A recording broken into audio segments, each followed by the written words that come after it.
Sorry. I'm sure. Because they, took them all.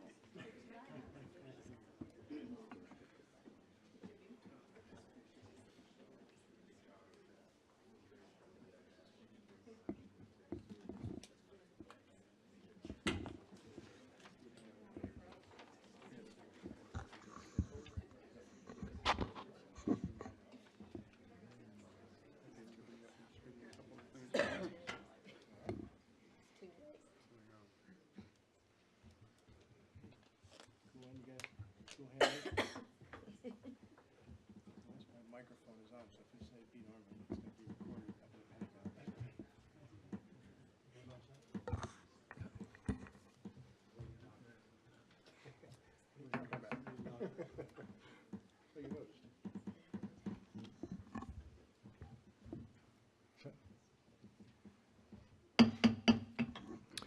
I'd like to go ahead and call this meeting to order, and I'd like to welcome everyone here to the afternoon session of the Goochland County Board of Supervisors meeting on December 4th, 2018. We'll begin the meeting as usual with an invocation, this time led by Reverend Sandra Taylor Smith, followed by the Pledge of Allegiance led by Supervisor Alvarez. So if you'll please rise as you're able, and Reverend, please come forward.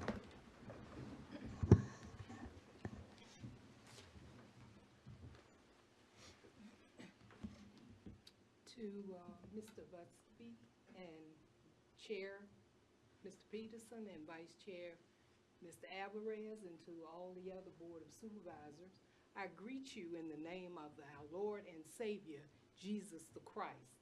Let us bow.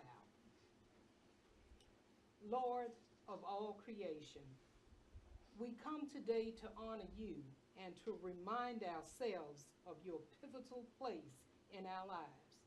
We thank you for making this county great by not having everyone think alike, but by the diversity of its people. Lord, we ask for your blessings on the meeting this afternoon. We pray that your wisdom would guide the members as they seek to accomplish the goals set forth on today's agenda. We ask that they work together and draw strength and encouragement from one another through compassion and reason. Thank you, Lord, for the opportunities you give us to serve you and to serve others. May our actions and our attitudes please you on this day. We pray these things in your mighty name. Amen. I pledge allegiance to the flag of the United States of America and to the republic for which it stands, one nation, under God, indivisible, with liberty and justice for all.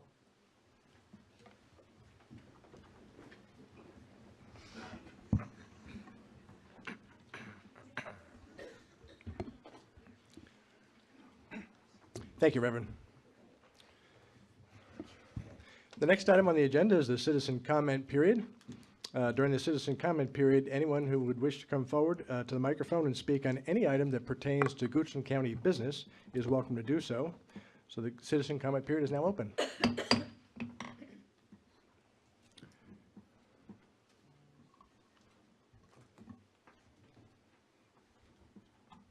My name is Charles Hayden. My residence is at 3565 Haydenville, Fife Road. This is my wife, Joyce Hayden. We came to you back about a year ago to ask that the $1,500 fee for dividing the parent track be to be reduced or actually removed. And what you did was you carried it down to $450. What we had requested was that it be whenever there was a division of land from the parent tract. And so then you still have the only one cut for $450, and then you have the $1,500. If you want to cut more, $1,500 plus $50 per acre. It is exorbitant. I think that, and in addition, you have a 3-month process. And then yesterday when we had our meeting, just the community meeting to do this, found out that you have a rule that you have to perk the land before that you can actually subdivide the land. this prolongs this again 45 more days, and I think that it is outrageous. I think that we need to leave that, instead of being residential, leave it agricultural, or let the perk test be between the people that sell the land. It's always been that way. Let those two people, the person that sells the land and the person that's buying the land, have the thing of perk. You have the control factor when you come to the approval of the permit for a person to build on the land. You don't need to add that, because it carries this from $450 to $600, $600 to $800 for the perk test, because I found out the health department no longer does the perk test. And in addition to that, you got $2,000 to divide the land to pay the surveyor. It is exorbitant. I think that you need to, it's no reason for a parent track except to disenfranchise people in their way that they want to handle their land. I mean, I'm paying taxes and my hand is tied to use the land. The only thing that I'm doing is paying taxes. You got to do something better than this. I mean, the regular citizen, if they knew this, would not want this. This is past, and people don't know about this until they come in to do something like this. In fact, I should have known at the beginning of the process that it was that the perk test had to be done. It's no reason for the perk test to be done. I may never build on the land. I may only use it to put some cows on, or to put some corn on. So why do I have to do a perk test?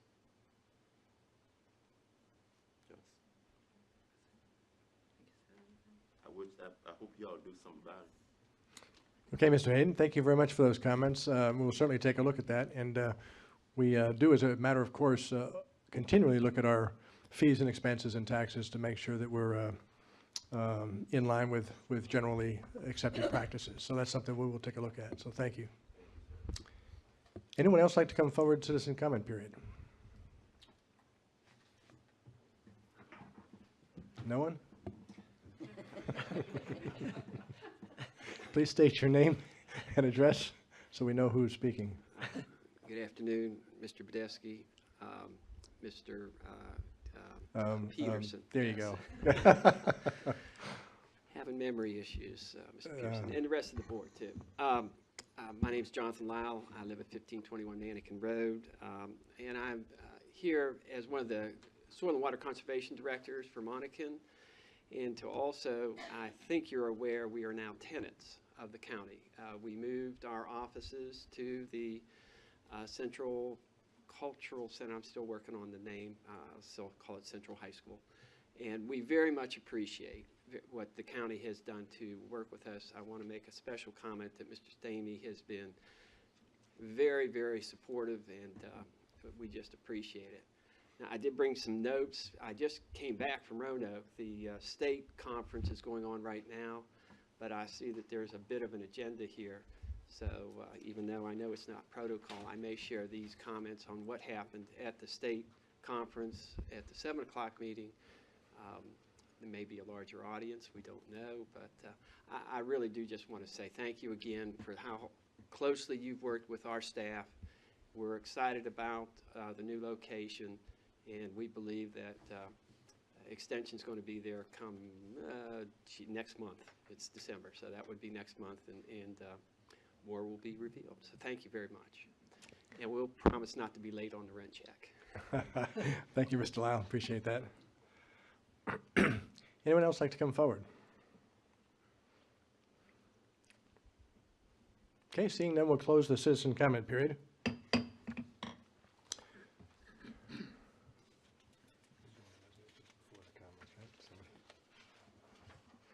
Okay, the next item on the agenda is the presentation of a resolution in recognition for Susan Berquist upon her retirement from Goochland Powhatan Community Services. And I believe we have a resolution. Ms. Biskiewicz, could you please read the resolution? Yes, Chair. Resolution of recognition.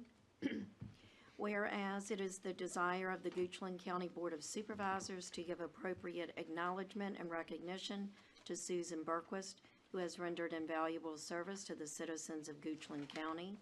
And whereas Ms. Berquist has served faithfully as an employee of Goochland Powhatan Community Services for the past 33 years. And whereas Ms. Berquist began employment with Goochland Powhatan Community Services in 1985 and served in a variety of roles within the agency, ultimately becoming executive director in 2003. And whereas during her tenure, Ms. Berquist has diligently withstood numerous audits, varying from annual financial audits to spot audits from any one of the numerous regulatory boards community services reports to. And whereas, as an executive director, supervisor, and co-worker, she has served the employees of Goochland Powhatan Community Services tirelessly, remaining a constant supporter through the many changes in Virginia's mental health system. And whereas Ms. Berquist has provided services of the utmost quality to consumers throughout Goochland and Powhatan counties, ensuring needs were met and each consumer understood how significant they were.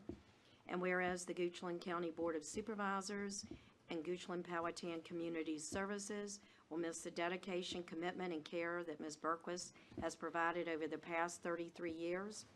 Now therefore be it resolved that the Goochland County Board of Supervisors hereby recognizes, appreciates, congratulates, and sincerely thanks Ms. Berquist for her contributions and commitment to service for 33 years to Goochland County, and offers its best wishes on her retirement and future endeavors. Okay, Board, you've heard the resolution. At this point, I'll entertain a motion to approve the resolution. Mr. Chairman, I move to approve the resolution All right, of Ms. Berquist. okay, great. It's been moved to approve. Do I have a second? Second. All in favor signify by saying aye. Aye. Any opposed, nay. Any abstentions? It's unanimous. The resolution is approved. Ms. Berquist, would you like to come forward to receive the resolution?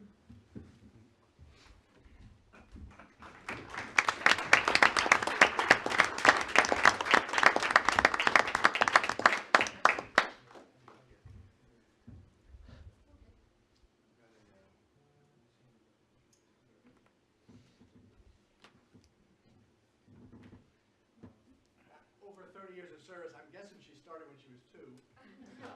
Well, okay, 12. Would you like to address the folks and say anything to the crowd? I would just like to say thank you. It's been an honor and a privilege to work. It's been a fabulous career. Thank you. Great. You want to come over here for a picture? Thanks. It's kind of like a wedding. The photographer controls the show.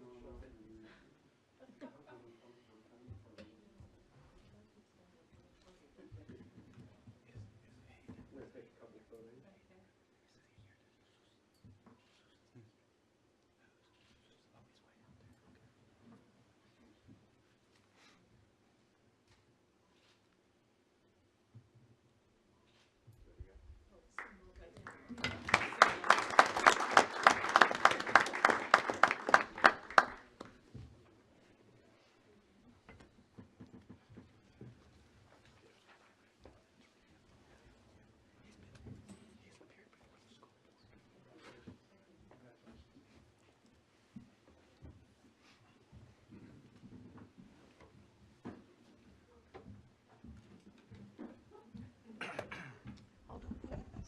Gotta switch cameras. Okay, the next item on the agenda is recognition of Goochland firefighters. At this point, I'll turn it over to Mr. Ferguson, Chief Ferguson, to walk us through. Chief? Thank you, Mr. Peterson, members of the board. Got a little presentation we're going to open up here and show you a few slides as we go forward. Let's see here.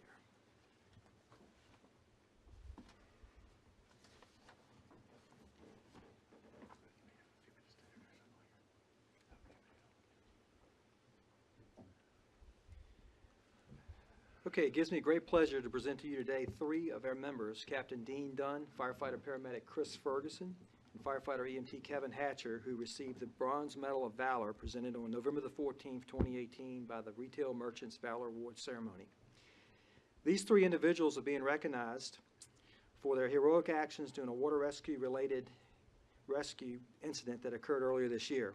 With deteriorating conditions and great personal risk, they successfully accessed, packaged, and removed 2 individuals who were trapped by high water in an automobile. The rescue occurred in the dark and placed these members in very dangerous conditions. Shortly after 3 a.m. on May 18, 2018, Goochland County Department of Fire Rescue units were alerted for a call for an occupied vehicle stuck in high water on Riddles Bridge Road at Big Lincoln Hole Creek. You may recall during this week of May, we received over 8 inches of rain in the Richmond area, making May 2018 the wettest May on record. Units arrived to find a vehicle in about 12 to 15 inches of very fast-moving, swift water. To complicate the situation, there were several factors. One of the 2 occupants had some mobility issues and couldn't get out on her own. There was obvious indication that the road surface was washing out. It was about 130 feet from dry land to the car from either side of the incident, even too far for a 105-foot aerial ladder to stretch out and reach the car. There were several strainers to include guardrails, trees, debris piles, etc., that they could have become trapped in had they washed downstream in the moving water. Operations occurred in very low light, dark environment at 3 a.m. Once again, our team provided that each and every day that we operate as a seamless combination fire rescue department delivering excellent life-saving services to the residents and businesses. This incident proved very challenging, and collectively our members formulated plans, were open to suggestions, thought outside the box, and most importantly operated with safety in mind. While each and every day we are exposed to risk, I would be remiss if I did not point out the added element of risk that Dean Dunn, Kevin Hatcher, and Chris Ferguson faced performing this rescue. Their specialized swift water training skills were put to the test, and they rose to the occasion and challenge. They worked as a well-oiled, synchronized team to traverse a very dangerous situation.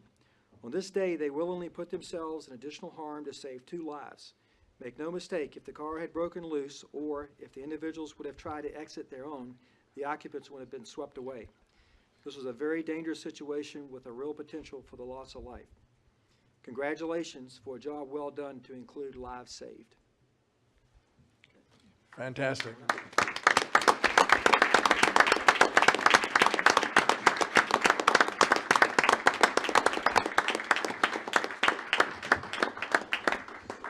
Mr. Chairman, as gentlemen come up, I do want to thank you, gentlemen, for the work that you do each and every day. This was one of those extraordinary events where your skills and talents were put to work, and certainly without second guess went the extra mile that night.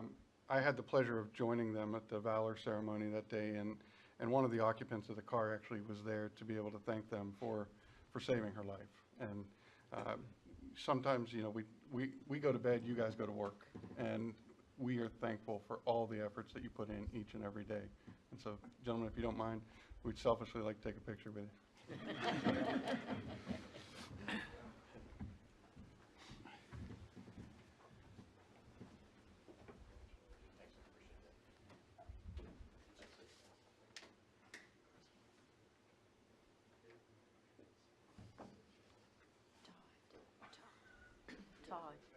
Todd.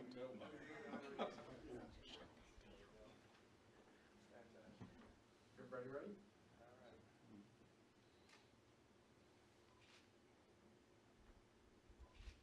That's good.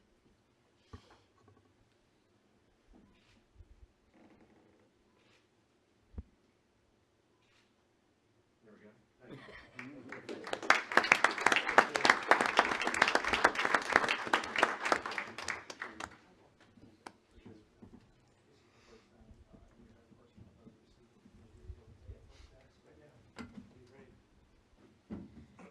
I'd also like to add that this is the first time that any of our fire rescue personnel have been recognized by the Retail Merchants Association with a Medal of Valor. It's truly a special honor and a very good thing to be proud of. They did a great job, and I'm proud to be with them as part of the team. Thank you. Thank you, Chief. Congratulations once again. Just for those that were wondering how often these are given out, this is the first time ever, so just a fantastic job. So thanks again, folks. Okay, the next item on the agenda is recognition of Goochland County as a V3 certified employer. Ms. Parrish, would like to come forward?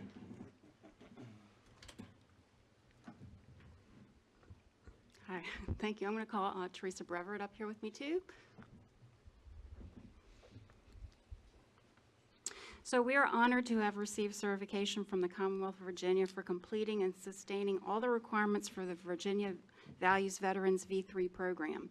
Goochland County joins over 600 corporate and government partners who have committed to recruiting, hiring, and retraining Virginia veterans, as well as the serving members of the National Guard and Reserve. So what Teresa had to do on behalf of the county is go through a certification program which included training. So we met the requirements as certified by the Governor of Virginia. So the county is deemed to be a V3 certified employer, which means that we support our veterans as they transition out of the military service and back into the workforce. Kelly and Teresa, I know this was an extra effort that you guys went above and beyond, but our commitment to those that have served in this community is an honor that we cherish, and appreciate all the efforts that you guys put into helping get Goochland County recognized for this certification. So thank you so much. And we got this nice certification from the Governor of Virginia. That's right.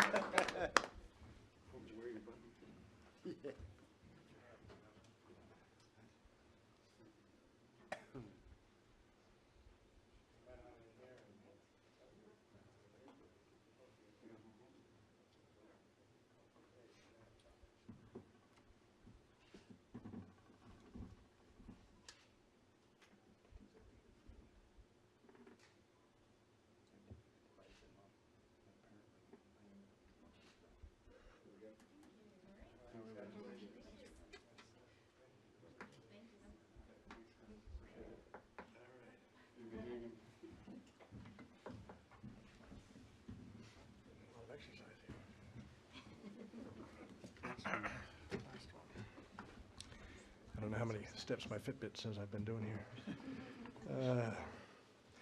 This is a very special county that we live in, and you're seeing some of that today with all of the awards and whatnot the county continues to receive.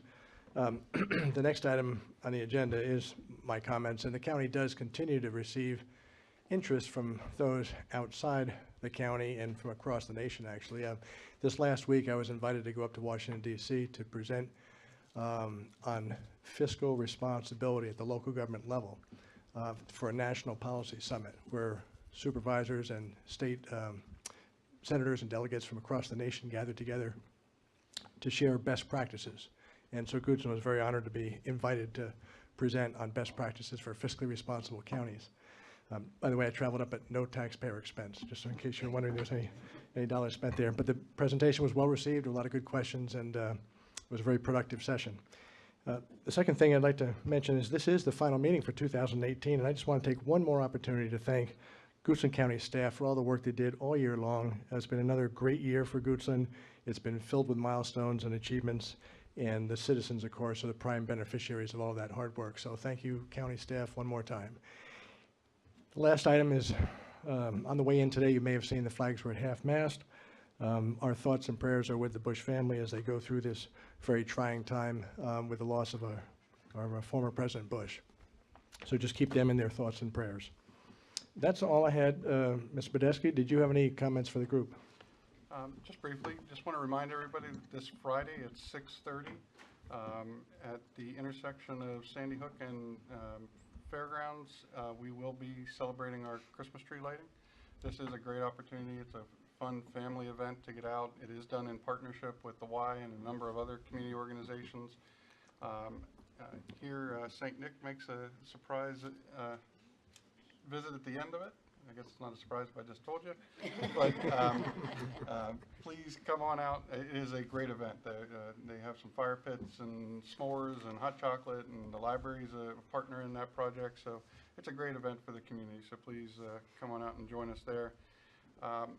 I'd be remiss if I didn't. I think everybody in this room probably knows, but our Goochland Bulldogs are in the championship game this Saturday in Salem, Virginia. So if you got an extra 3 hours to drive each way, please go cheer them on. It's a really great honor. They have performed extremely well this year, and I'm sure they'll represent Goochland County well Saturday. And we wish them all the best. Mr. Chairman. That's all I have today. Okay, great, thank you. Okay, the next item on the agenda is any request to postpone agenda items, any additions, deletions, or changes in the order of presentation. Board, are there any additions, deletions, or changes? Okay, seeing none, we'll go ahead and proceed. The next item is minutes approval. The minutes have all been distributed in advance. You've had a chance to review them. Are there any additions, changes, or deletions to the minutes? All right, seeing none, I'll go ahead and entertain a motion to approve. Mr. Chairman, I move approval of the November 7th, 2018 meeting minutes. Okay, it's been moved to approve. Do we have a second? Second? All right, it's been moved and seconded. All in favor signify by saying aye. Aye. Any opposed, nay. Any abstentions? Okay, the ayes have it. The minutes are approved. Thank you very much for that. The next item on the agenda is our reports. The first report will be from the Virginia Department of Transportation, VDOT. Mr. Wynn, would you like to come forward? And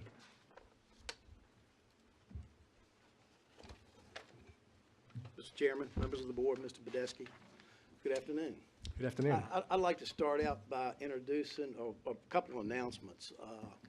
Mr. Rigsby from Sandy Hook, the superintendent up there, recently retired, and we're actively in the recruitment stage. So once we get a new superintendent up there, we'll surely let y'all know, okay?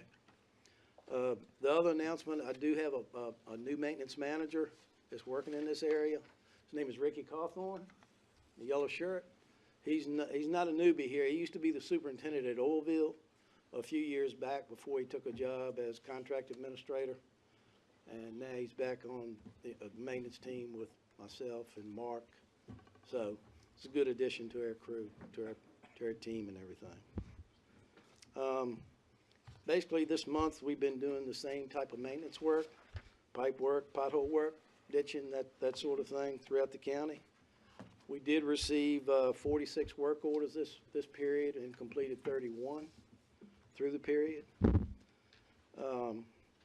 Other thing that's coming up, and if you notice some white lines on the road, on all your roads coming up on the primary roads in the next couple, 3 days, that means we're putting brine down. So stay back if you see that operation. It's a possibility. I just want to let you know they're calling for some bad weather Sunday, Monday time period. I hope it moves somewhere else right now. So just want to let you know that. Couple of things on the traffic and engineering side, and this one just came up today. Mr. Minnick, Hockett Road, they took Oak Creek Parkway. They did a study out there.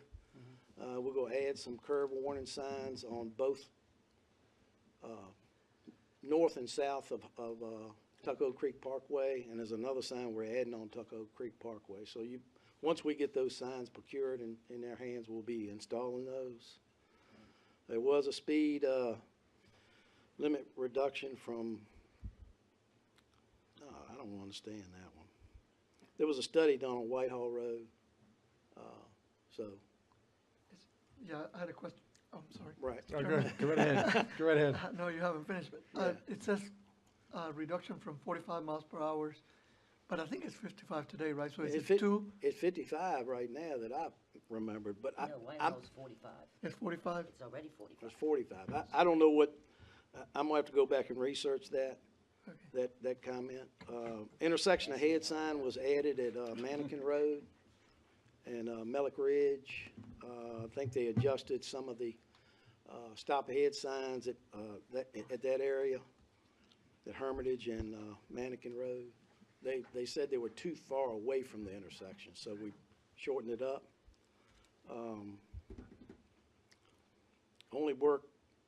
The projects, 288 and 250, that's still on track. Hopefully we can accelerate that some more.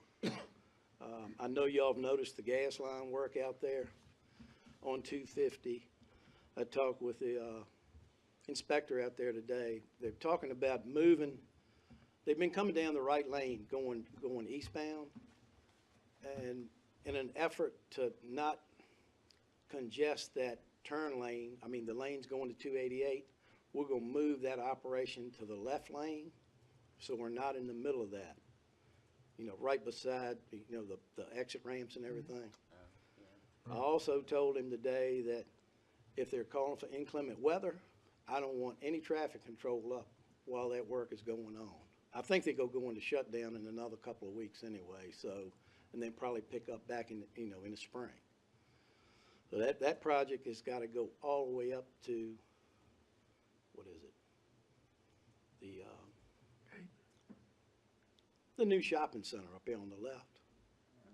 What is that day? Where the Lidl's and Green Gate, yeah. Green Gate. Cabela's, I think it's going up toward where Cabela's is right now and cut across and it goes under Route 64. But that's a big project with the gas line, and Richmond City's doing the gas line work.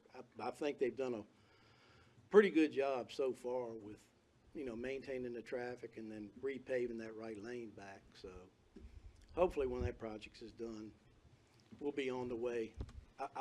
They got to be out of the way before the 288, 250 lights come up. So they got to move on. So with that, do you have any questions? Any questions for Mr. Wynn? How big is the snow plowing budget for this year? Are you predicting above average or below average winter? I wasn't predicting the rain we had this year. So, what can I say? I mean, if there's any indication of the rain, we're in trouble. But I hope it dries up some myself. Okay, I just wondered if you had any insight into the winter that we didn't have. So I take it as it comes. All right, fair enough. I mean, like I said, I've been through 42 seasons. 42. This is coming up on my 42nd season, snow removal. There's only been 1 year we haven't had snow in my 42 years here, so some of them. So we're due for another year with no snow? Is that what I hope so. Some years are light, some years are not so light. All right, we'll take that as a, thank you very much for that, and thank you for all you do, appreciate it. Okay, thank you Mr. very Lynn. much. Yep.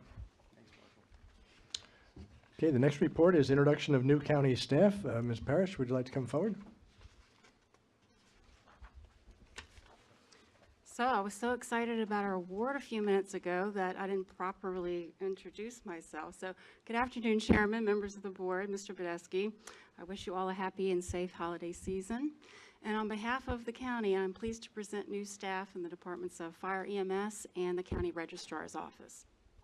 So let's see, first up, Jake, will you stand up for us, please? Jacob not here? He's here. Other side. Sorry. There you go. Hey, Jake. The expensive seats in the back. Due to a resignation, Jacob Foster joined the Fire EMS as a firefighter on November 1st. Jake comes to us from the Richmond Ambulance Authority and has been working as a volunteer firefighter with Hanover County since 2016. So welcome. Thank you for being with us today. All right, Colby, please stand. Here we go. Due to a resignation, Colby Scarberry joined Fire EMS as a firefighter on November 1st as well. Colby comes to us from American Medical Response and has been involved in his local volunteer fire and rescue department since he turned 16. Welcome, Colby. Wow. And Nick. Due to a resignation, Nicholas Warnicki joined Fire EMS as a firefighter also on November 1st. Nick comes to us from Georgia, where he served as a lieutenant for the Columbia County Fire and Rescue. He has also worked for the Augusta Regional Airport and for Portsmouth Fire and Rescue. So we welcome you all. Thank you. Then Ryan, would you please stand? And Mr. Lynn, would you join me, please? So due to a resignation, Ryan Mulligan joined us on October 22nd as the new General Registrar, Director of Elections. Ryan comes to us from the Prince William County Office of Elections. Ryan couldn't join us last month since he was finishing up a very successful election process for us. So welcome. Welcome. Welcome. Mr. Lynn, did you have a speech?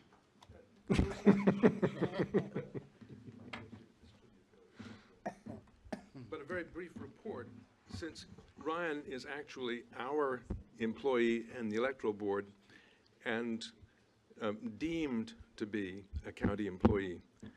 But I just asked him to distribute a report because I had not had a chance to speak to you all formally as a board about the results of our election.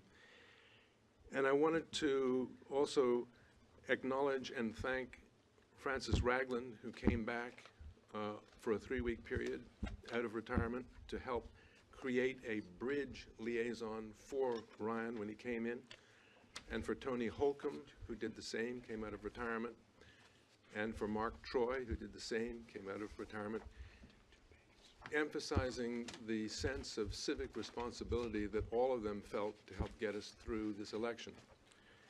And in the report that I've just provided, you'll see that there are a little over 5 million active voters in Virginia. There were 3,365,000 that turned out for the election, for a 63% turnout statewide. In Goochland, our turnout was 75.3%. And the way the results are reported, it's the people who vote in the precincts plus the people who have voted absentee.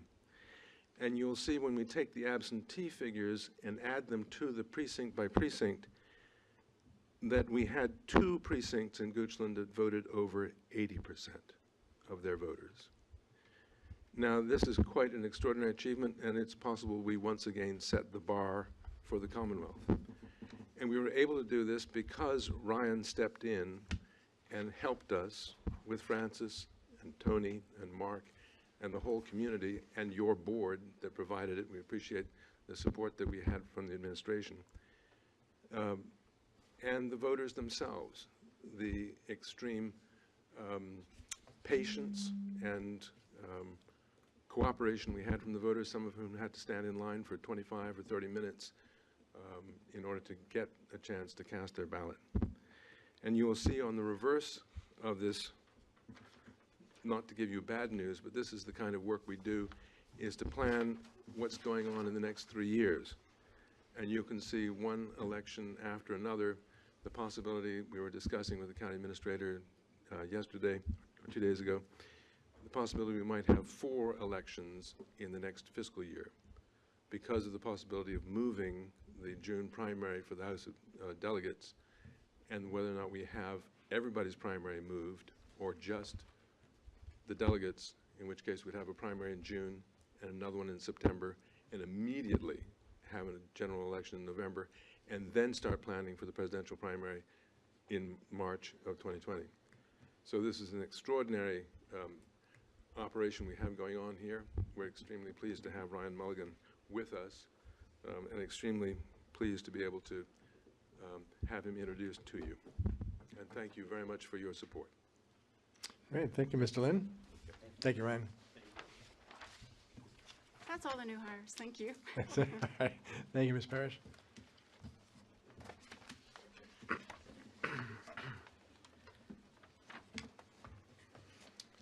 Okay, the next 2 items on the agenda, the planning and development activity and accounts payable are for information only. Board, are there any questions or comments on those 2 items? Okay, seeing none, we'll go ahead and proceed.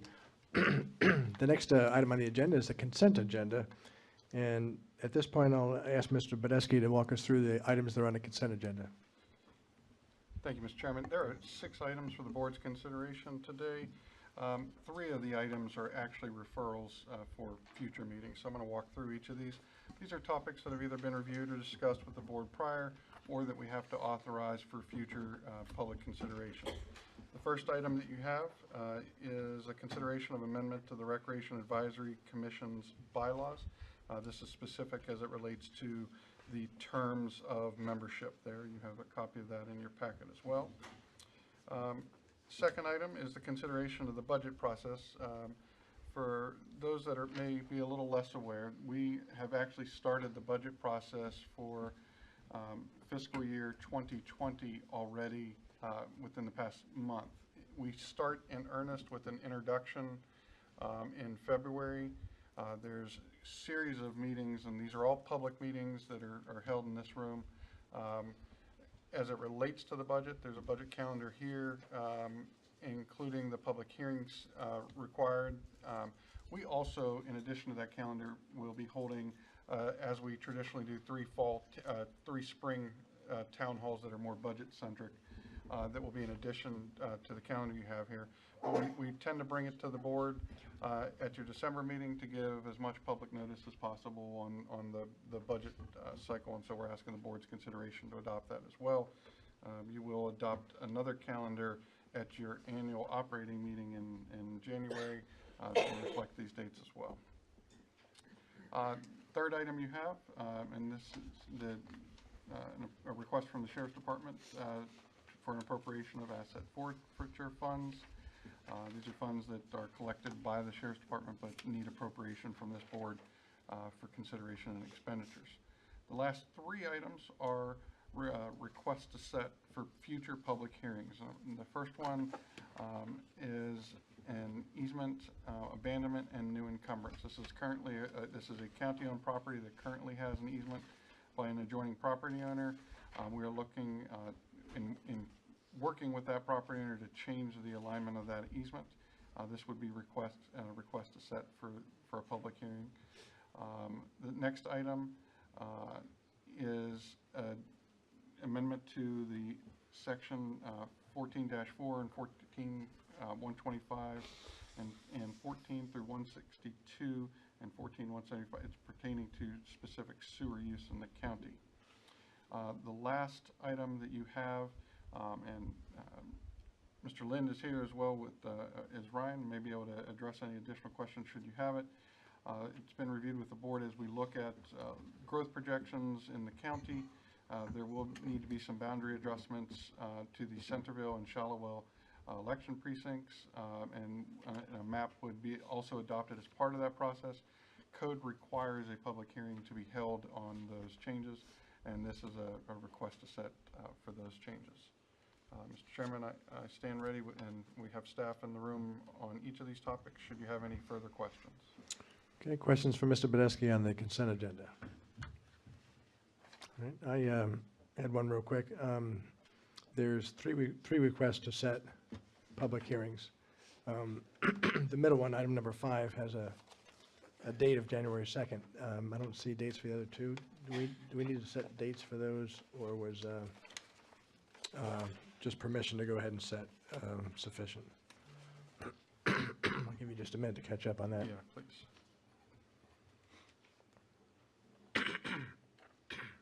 So, excuse me. So it'd be items number 4 and number 6. Do we need to set January 2nd as a date, or? January. It would be January. Okay, so just for clarification before we make the motion for the rest of the board. Mr. Chairman, it is appropriate. I do believe sometimes the agenda items vary, but it's not a variation intended to have any legal significance. They could all simply say request to set with no date. They could specify a date. It isn't inappropriate either way. If you Okay. prefer to see them one way or the other, I'm sure we can make sure the agenda items get prepared as the board would prefer Well- to see them. So if we approve as is, there's no issue with There is not having set a date? No. Okay, well, that clarifies it, so. All right. So there's no real requirement to set a date. We're just approving the idea of setting a hearing. Okay. Any other questions about the consent agenda? Okay, seeing none, I'll entertain a motion to on the consent agenda. Mr. Chairman, I move that we approve the consent agenda as presented. Okay, it's been moved to approve. Do I have a second? Second. Moved in second. All in favor signify by saying aye. Aye. Any opposed, nay. Any abstentions? Okay, the ayes have it. Unanimously approved. Thank you for that. The next item on the agenda is new business item, and I believe the first presenter will be Mr. Badesky. Oh, there he is. To present Goochland County's annual report to let us know how the county is doing. Mr. Badesky, would you like to walk us through once we can find the slides? Yes, sir. Mr. Chairman, members of the board, guests. One of the things that we pride ourselves on as a county is we operate within an adopted strategic plan that this board has adopted.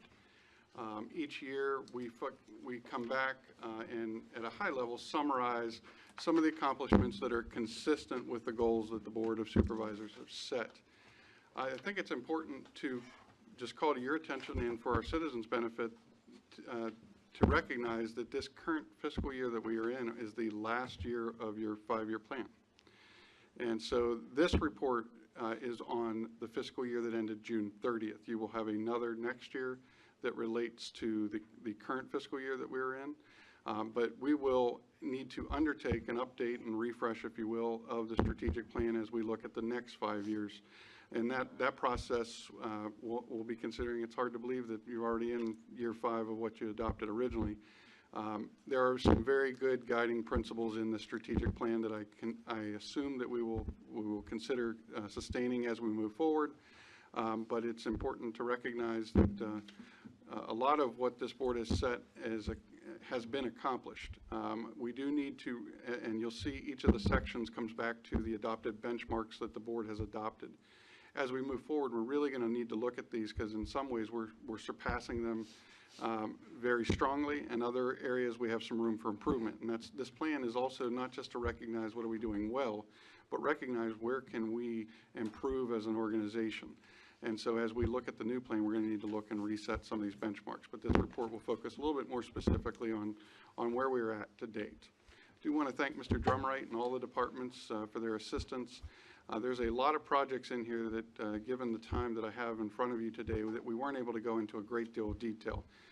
Nothing in here should be a surprise to the board, but certainly this is just an opportunity to couch it as it relates to the board's specific strategic plan goals.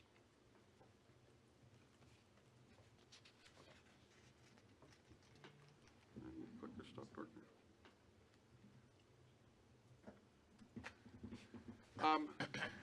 First strategic goal is efficient, effective, transparent government and focus on customer service. One of the things that we try to do is be as, and transparent is almost an overused buzzword these days, but one of the things we try to do is make sure we include as many of our processes in the public environment as we possibly can. This board, citizens' time is an opportunity for people to express just concerns and issues. It's obviously brief. I think the time that we spend with our residents beyond citizens' time is the even more important. The individual meetings, the town hall meetings where we can actually engage in a dialogue. And we've had a substantial number of those. We tend to do 3 in the fall and 3 in the spring. Substantial amount of community meetings. One thing that we do as a county that some other counties don't do on any kind of rezoning, conditional use permit change, we require community meetings with the individual looking to make the change and the impacted residents. And so that has served us well, and that process is something we pride ourselves on. We obviously spent a fair amount of time working on a major thoroughfare plan that was just adopted recently, and so there was a number of community meetings also to gain feedback.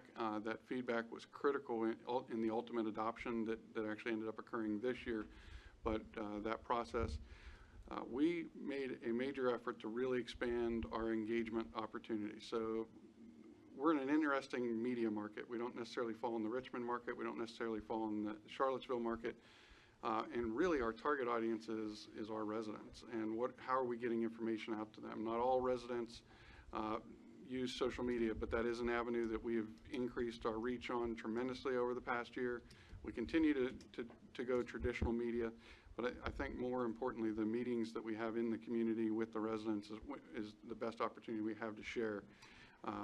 And we continue to do that. So Paul, Mr. Drumright's office handles primarily the website, all the social media channels. We're on Facebook and Twitter and different kinds of media. We've reached out through LinkedIn and other options and trying to get information out about the county. One of your benchmarks is our real estate tax rate, and we have prided ourselves on trying to maintain one of the lowest tax rates in the region by far. Just, on the, and I'm going to show you both the general real estate tax rate and the combined for those that are in the Tuckahoe Creek Service District. You can see where Goochland ranks. This is something that we've been able to maintain over a number of years now and continue to work towards annually. This is that combined rate. I think it's only fair to show that there are certain residents in our community that pay an additional tax rate because they have the benefits of the Tuckahoe Creek Service District. What you're seeing here is the adopted benchmarks for this particular measure. We certainly have maintained that tax rate. We use that tax rate in a number of different ways. It's not just a tool to try to maintain as low as possible tax burden on our residents. It is an economic development tool for us to try to promote the competitiveness in the region.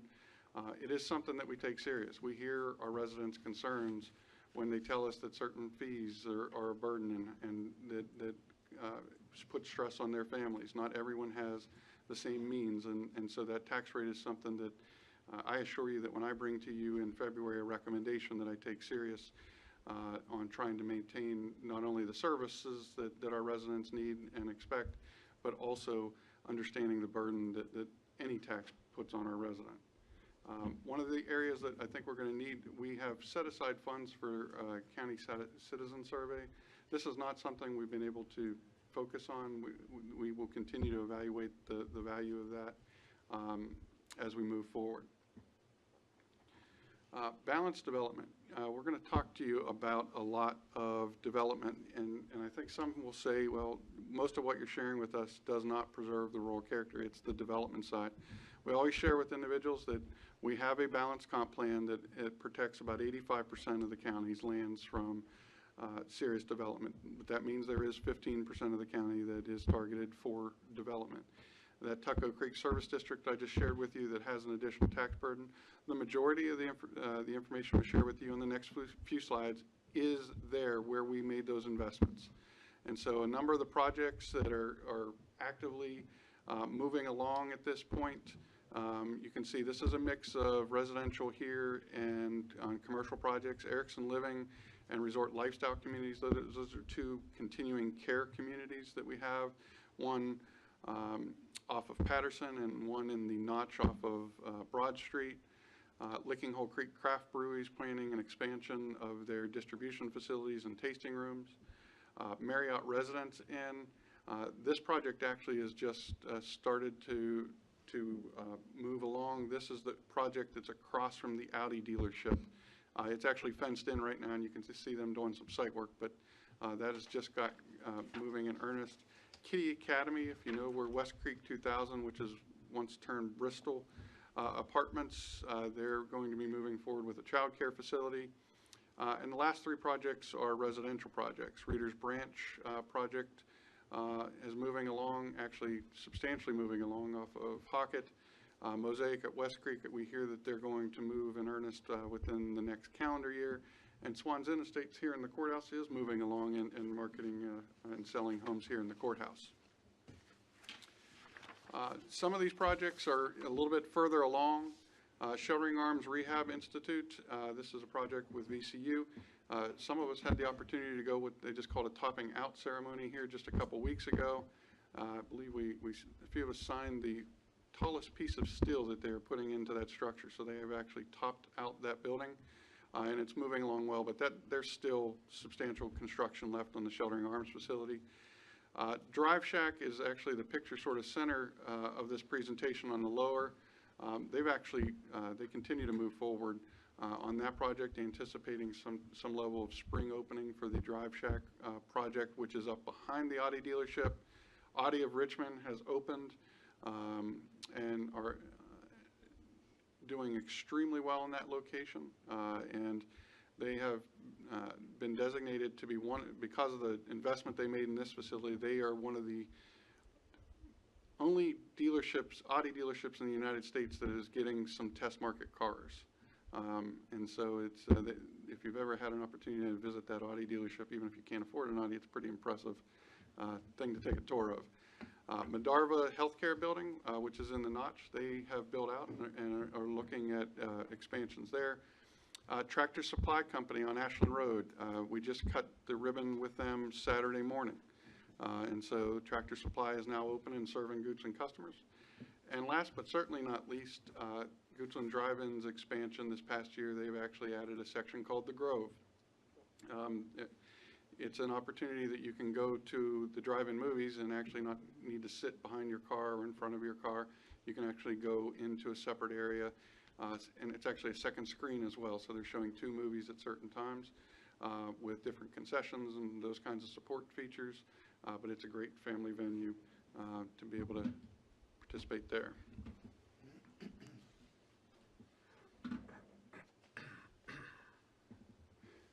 One of the projects I think we're most proud of was the opening of Central High School's Cultural and Education Center. That facility, we were just recognized within the past few months as with a Governor's Award for one of the best renovations in the state, and we're really proud that the residents of our community came together and encouraged us and led us to help putting that building back in production, and it's one of the gems of our facilities for our residents. Leaks Mill Park, and you can see in the bottom there's some shelters. Tucker Park, we were able to expand some overflow parking there, and again, a number of recognitions over the past year. Some projects that while there's only a few words on your screen, there's substantial efforts. The zoning ordinance rewrite has been ongoing and underway as we speak. We'll be making substantial efforts to continue that project into the next calendar year. The three projects below the Development Impact Statement project, this was our response to the change in the state legislation as it related to proffers. There was substantial effort from many departments in the county to be able to develop a tool that actually tracks the impacts of both commercial and residential development on our community, and that will serve us well for years to come and actually helps calculate the impact of those developments. It calculates impacts not only of the proffer eligible kinds of things, but across the spectrum of county needs and services. The major thoroughfare plan is the county transportation study, which was just adopted by this board in November, but a substantial amount of the work effort had occurred in the prior fiscal year. And in order to do the development impact statement, we actually carried out, and we say it again later, the 25-year capital improvement plan and the public facilities plan that this board adopted to amend your comp plan last year. And so there was a lot of effort that had gone into all of those different projects. We really picked up some effort as it related to broadband. I think if you talk to some of our residents, it's certainly not enough fast enough, because there's real concerns that we hear daily from our residents as it relates to broadband. But there is some movement and some progress that we were able to begin last year. This board adopted some principles and objectives as it relates to our support for increased investment for broadband internet service provision in the county. We actually hosted several meetings with all the regional counties to really look at how can we solve this problem, not independently, but collectively as a region, and met with some providers in that process. We actually have proposals that falls into this fiscal year, but one with Cumberland Valley Electric Co-op and one with a private provider that we should be evaluating and having to this board shortly after the new year that may provide new opportunities to our residents. So some movement there that we're excited about. We continue to represent the county in the Capital Region Collaborative. We don't list all of the regional activities that we're involved in, but there's substantial commitment that we have to being a regional partner. The work we did with the Economic Development Authority to revitalize their strategic plan. We've had some changes in economic development, but that's a process that's allowing us to move forward and recommit and emphasize our focus on economic development. We continue to meet with key business leaders, and we'll expand that in this current year. And we stepped up our engagement with the Goochland Chamber, and primarily to really start our focus and commitment to the existing businesses of Goochland County, and plan to do more of that in the year to come. Here are some of your benchmarks as it relates to the strategic goal. Some of these some of the data that we get on these are trailing data, so you tend to report the prior year's completion of data. You can see really here where we ended the fiscal year for 17, where we'll be collecting the 2018 data as we complete this year.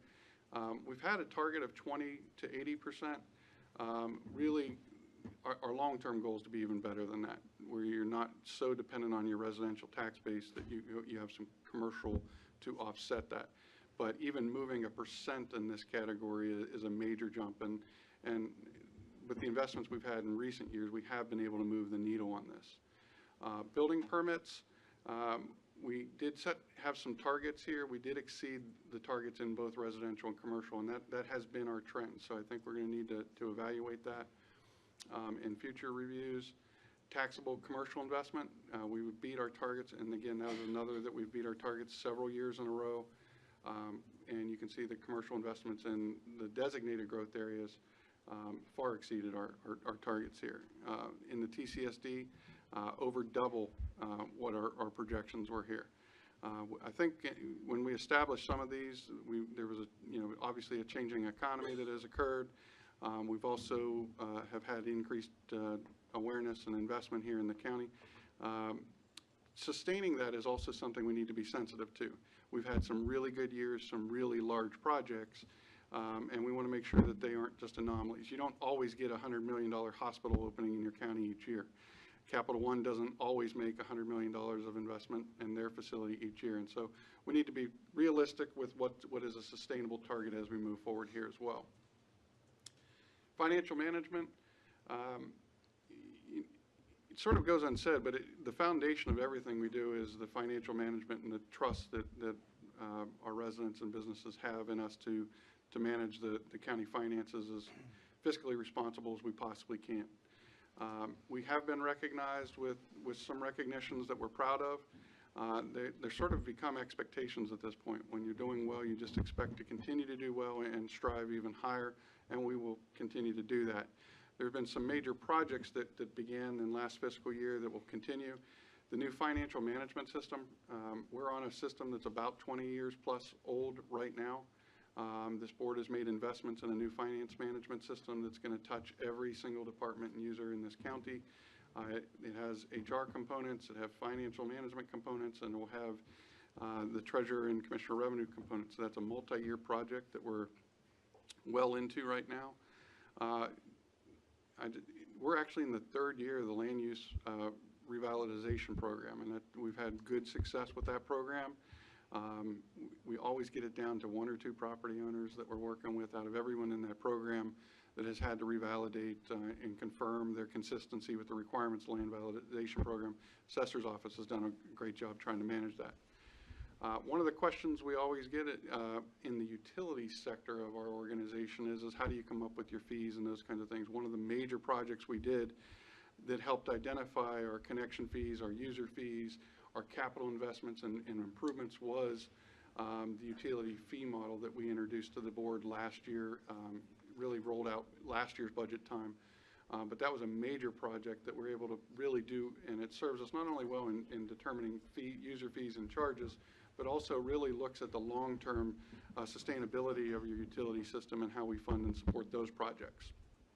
I don't want to underestimate, we undertook the only 25-year capital improvement program in the Commonwealth. Well, I don't know any others in the nation. And the most we've ever heard of was 10. We did a 25-year last year plan, and that goes across all county departments, utilities, covers our transportation networks, and our school partners. So that was a major project for us. Actually served us very well with the capital impacts model. We did end 2017 audit with no findings, and we just learned that we ended 2018 audit with no findings. So that'll be reported in next year's, but it was actually second year in a row, and so major accomplishment for us.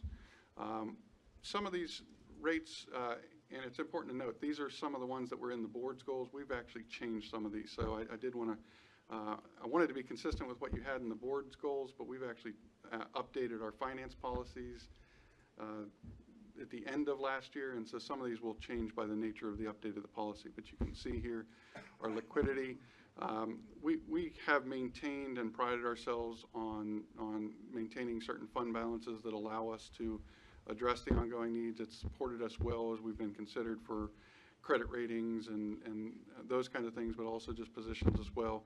I think we all recognize at some point the economy is going to turn. We're in a position to sustain service levels, and that's been done through some conservative budgeting over the years.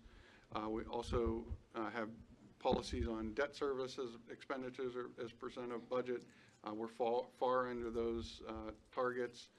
We've continued to receive the financial excellence recognitions, both for our CAFR, the end of the year report, and our budget. So this report says credit rating attain high as possible. This, I think, originally was referring to our S&P. As we were able to share, we also received an additional AAA rating from Moody's just within the past 2 months. That will show up on your next report. We don't spend much time in our report on the school's accomplishments. They've continued to report those out with our residents, but it's something that we as a community should be extremely proud of, is the accomplishments of our public schools. They continue to be highly recognized. One of the things I think many of our residents have learned over the years, there is something called a composite index that we manage, and as it relates to the amount of state funding that we get to support our education needs here. In Goochland County, we're basically covering about 80% of the daily annual costs of student education based on composite index. And that's based on what the state perceives as your ability to pay for public education based on median incomes and some other factors. And that's in comparison to some of our neighboring jurisdictions that are down in the 40% range. So where we pay approximately $8,000 towards a $10,000 annual cost, other jurisdictions are paying about half of that. And so it is an additional burden that we take care of to fund the public school education costs. That being said, it also is something that allows us to be much more stable financially. While we'd love to have more state funding to offset the local burden, we're also not dependent when the state can't adopt a budget or doesn't seem to adopt a budget on time. We're not necessarily fretting because our costs are primarily covered. They did complete some major capital projects in the prior year. Some of them are very visible that you got to see. If you went by Bird, you would be able to see the parking lot improvements. A lot of the improvements in the past year are the ones that aren't necessarily visible. You don't always see waterproofing or roof or HVAC improvements. What's not listed on here, but was major investments in our public school systems over the last year and continues into this year, is security enhancements. Some of which they publicly promote and share. Others are just things that the schools have undertaken that don't necessarily get publicly promoted, but made our school system much safer in our community. And so major investments that they were able to accomplish through commitments that this board had made to public education. We completed a comprehensive space study for all county facilities last year. And this really looks at up to 15 years and beyond needs of the county. This was all done consistent with the projections of growth for the county and what does that mean for different operations over that time. Though that plan actually fed into the 25-year capital improvement plan, and some of that work also fed into the public facilities plan that we adopted in the past year. Some of the ones that, another improvement that we made that's probably very visible, if you came to this building tonight and didn't have to drive around too much and parked properly, we made a major investment in parking improvements. Phase 2 is actually underway in the rear. But I think the number one complaint I got from folks was parking when I first got here. And we don't hear much more of that these days. That investment has served and been able to provide higher levels of customer service to our community. We are and have been working with the health department very actively on what they call a community health assessment.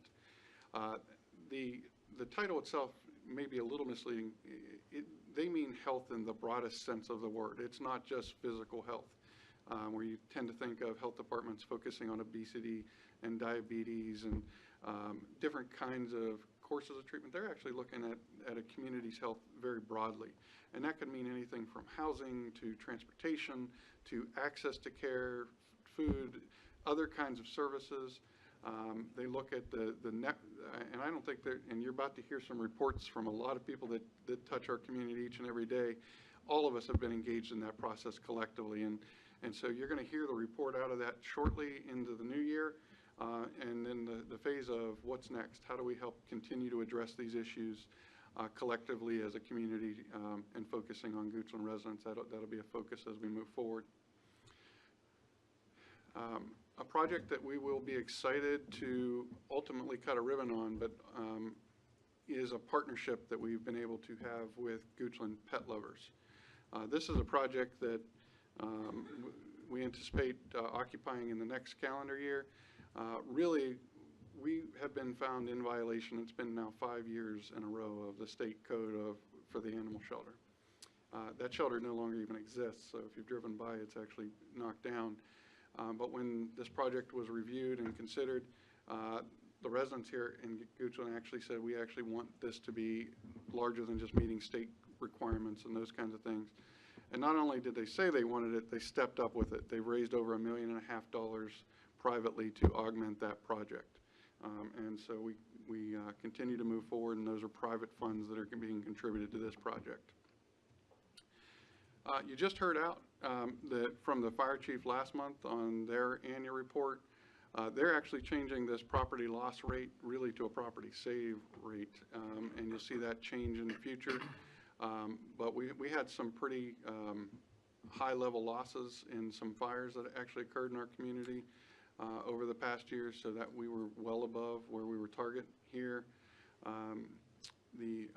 We're relying on some of the sheriff's department for the patrol area covered by deputy, and we're awaiting that information before we got to you today, and we'll provide that to you at a future date. Poverty rate, we've been blessed to have a low poverty rate in Goochland County, and we are even behind the target that was set here. We're behind the Commonwealth, we're behind the Richmond MSA in poverty rate. While we track it this way, I think it is fair to recognize that we do have residents each and every day in Goochland that are struggling. And so this is an area that while we track a rate, what it really means to us is what's it mean to our folks in our community, and what are their needs, and we work with our providers on that. And the last one that you have in this particular category is our EMS response rate. We set a target rate at 85%, and basically what this means is we've set some standards on response times in particular areas of our county. We're actually meeting it higher than the target. I don't want this one to be a little misleading. You heard from the chief last month that we're actually in particular areas starting to see response times creep up. The target here was maybe not as much of a stretch goal as we want to consider in the future. We've been making investments. We've added 6 fire and rescue personnel to the fire and rescue department last year. We have a staffing plan that will continue to address that as we move forward. We also added emergency medical dispatch last year that provides service to residents while they're awaiting those calls. And so we'll continue to make some efforts here, but that's one of the areas we've made some key investments in. And last but not least of the board's goals is focus on our diverse and qualified workforce. There was a lot of projects you just heard me touch base on. There's a lot of work that never even made it into one of those slides that 225 people do on your behalf and our residents' behalf each and every day. And we're really proud of those employees. They work hard. In smaller jurisdictions, we all wear a lot of hats, and we don't have the luxury to have several people doing certain jobs here.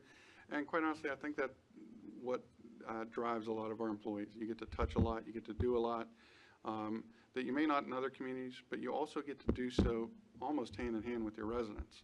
When you come to Goochland County, you do get to meet with staff directly. I was actually at the Goochland Leadership Enterprise meeting last week. We had some new residents move in, and they said, what I like when I call Goochland is someone answers a phone. I know that sounds almost too simple, but I think that's one of the nice things about being a smaller community. We can't always solve every problem, but we can listen, and people can get to you, and we learn from our residents each and every day. And so that is an area that we're proud of. We've been continued to be recognized with some active RVAs, Playful City recognitions, but really it's our emphasis on what do our residents need and how can we continue to serve that. We heard from Dr. Hayden shared some concerns with us that he had today. That opportunity allows us to evaluate, consider your options, and improve. And that process is something that is important to us. The other area that this goal looks at is diversity. As an organization, we haven't been as reflective of the diversity of our community as we'd like to be. And we've tried to be intentional over the past year about some programs that actually supported creating more emphasis on being as diverse as our community in our organization. Our internship program helped support that. Some other initiatives that we did helped us focus on that as well, and plan to do more in the year to come. Some areas that in your benchmarks in this particular areas, voluntary turnover, our target, and really the target at 10% is similar to what's going on in the region. Almost all jurisdictions, public entities have about a 10% turnover rate. Last year we actually were coming down at 12.3. from what it was prior year. This year we actually went up, but we actually had more retirements in the past year than we did in prior years as well. And so it's an area we need to continue to be vigilant over. We've done benchmark studies and tried to make our salaries competitive here. Salaries is only a portion of the overall value to employment. I think we're a better workplace than some others, but if you can make the same exact and you live closer to one or another, each person has a choice. But I think we are, I'd like to think that we're an employer of choice that's competitive, that helps keeps us down. Some things that tend to happen to local governments when the economy is doing very well, private markets tend to cherry pick some of the folks that work and offer competitive salaries, and that impacts turnover in some ways. Even local governments do that to other local governments. I wouldn't say, I'm not always happy when Hanover or Henrico hires one of our employees, but as you heard earlier, every once in a while they come to us too. So, but it is an issue that we look at. Percent of job applicants meeting minimum criteria. This is an area of importance to us. Not only do we want to make sure we got a diverse set of applicants to hire from, we want to make sure that we got qualified folks that can meet the professional level of service that we demand. And I told you about wearing multiple hats. When you're wearing multiple hats, sometimes you don't always find someone with the strongest skill sets in the full job description because it's very broad. But we've been able to do a better job in our recruitment and get some really talented individuals into service. Our diversity, county workforce, and minorities. This is an area that we've continued to make a dent in. We weren't as reflective as our community, and we've made some intentional efforts to try to make improvements here, and we'll continue to do so in the years to come as well. And so did want to leave you with just that was a busy year, and I didn't hit on everything, but there are a lot of projects that are in the works. You will see at your January meeting some human resource policy updates. We continue to focus on our staffing and priorities in the areas of public safety, including the capital side. In our long-term plans, we include a courthouse in there. We're looking at all the gateway signs for the county at major entrances. We're looking at the courthouse sewer capacity and how can we work with the Department of Corrections to address those needs. One of the challenges the board gave us this year was to evaluate and look at some different tax reform options and reviewing our B-poll tax and machinery and tools and other taxes. We've restructured our economic development team, and as of January 2nd or 3rd, I believe, we will be at full staff there and be able to move that team forward. Finance system will be an ongoing implementation for at least the next 2 years.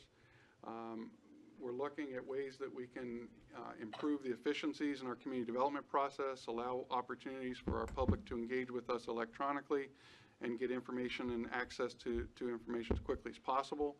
We have more space plan renovations. Today we had an open house where you got to see the assessor's office and the IT office renovations.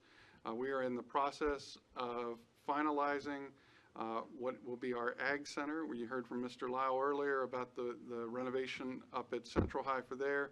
Extension will move up there in the next few months, and we'll continue that. We will renovate where Extension currently is, which is behind the building we're situated in now. That building is projected for the registrar's long-term use. Once we renovate that building, we're going to renovate the space where the treasurer and commissioner of revenue are in, and the vacated space from the registrar.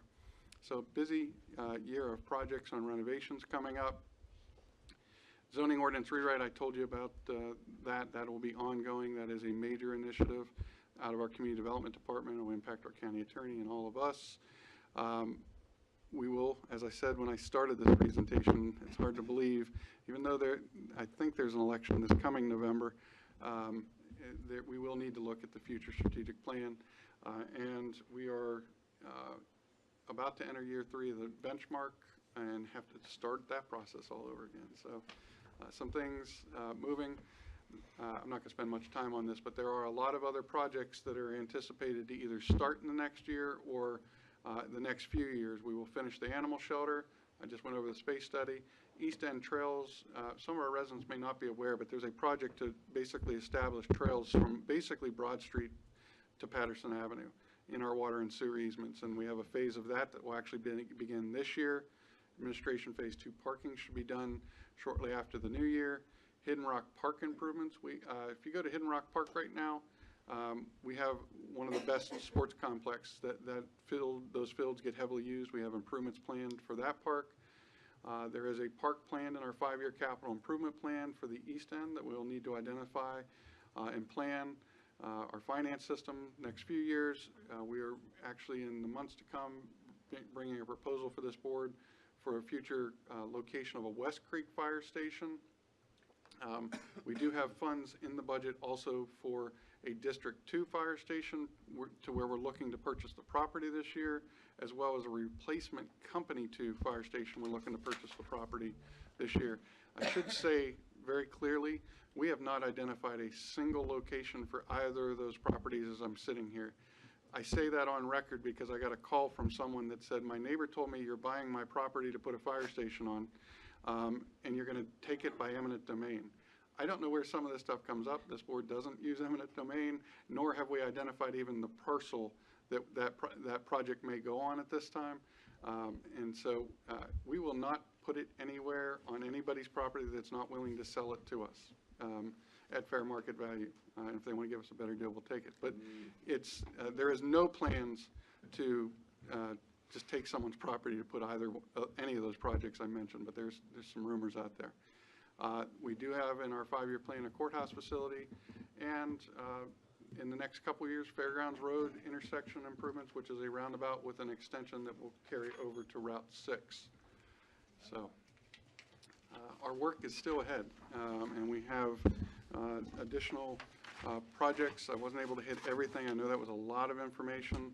I think in many ways the board should be proud that we have accomplished in shorter term than even you set for us in your initial 5-year plan as we go into the last year, or in the last year.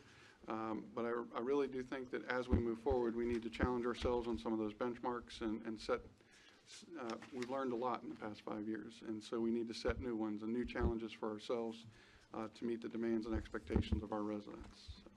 With that, Mr. Chairman, I stand ready, and I have a bunch of people behind me that did all that work on the screen that I'm eternally grateful for that are here to answer any questions. Great. Thank you for that presentation, Mr. Badesky. Board, questions for our county administrator? What do you do with your free time? I have kids. We did go through a lot of significant heavy lift projects over the last 12 to 24 months, most of which seem to be kind of one-time, that will pay dividends for years to come, but kind of a one-time heavy lift. And it seems like there's an endless supply of those kinds of opportunities going forward. But I wanted to thank staff again for all those heavy lift one-off projects that will pay dividends year after year. Once we get those policies in place and procedures in place, the county will benefit for years to come. So at some point, business will return to normal, although I don't know what normal is these days. So, yeah. So thank you again, Mr. Badesky. Appreciate it.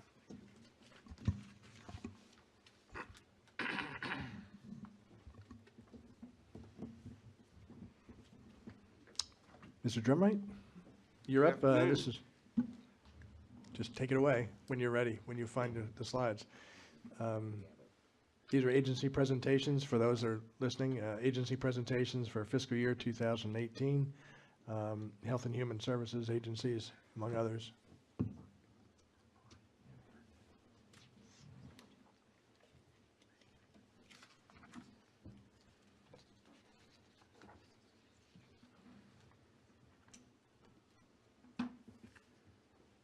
Good afternoon. Paul Drumright, Administrative Services Manager. It's my pleasure to be the opening act for the Health and Human Services Annual Report. As you can see by our title, we partner a lot to serve our community. And so instead of just hearing from me, there are 6 different individuals we'll be hearing from this afternoon. Going through a quick overview, we're going to look at some partnerships, resources, upcoming projects, engagement, and then we'll get into the agency presentations. And I'm going to be quick on the first part because they got a lot of good information to share with you. So as I mentioned, we partner a lot to serve our community, both for the health and human services purposes. On your screen is a graphic we showed you last year that kind of outlines those different partnerships. At the bottom, we have the nonprofits. At the top, we have county agencies, offices, and regional organizations. Good news is we're not hearing from all of them today, so don't worry. But so I'd just like to point this out is that no one organization is doing it all. We all really do benefit from coming together and picking up where others can't go and complementing services as we go through the year and try to address the challenges of our citizens. So a couple of the organizations you're going to hear from, Goochland's Office of Children's Services, Director Mills Jones. He enacts the Children's Services Act, and he'll talk more about what he's been doing this year and how it's been going on. Another one will be Goochland Social Services with Director Kimberly Jefferson.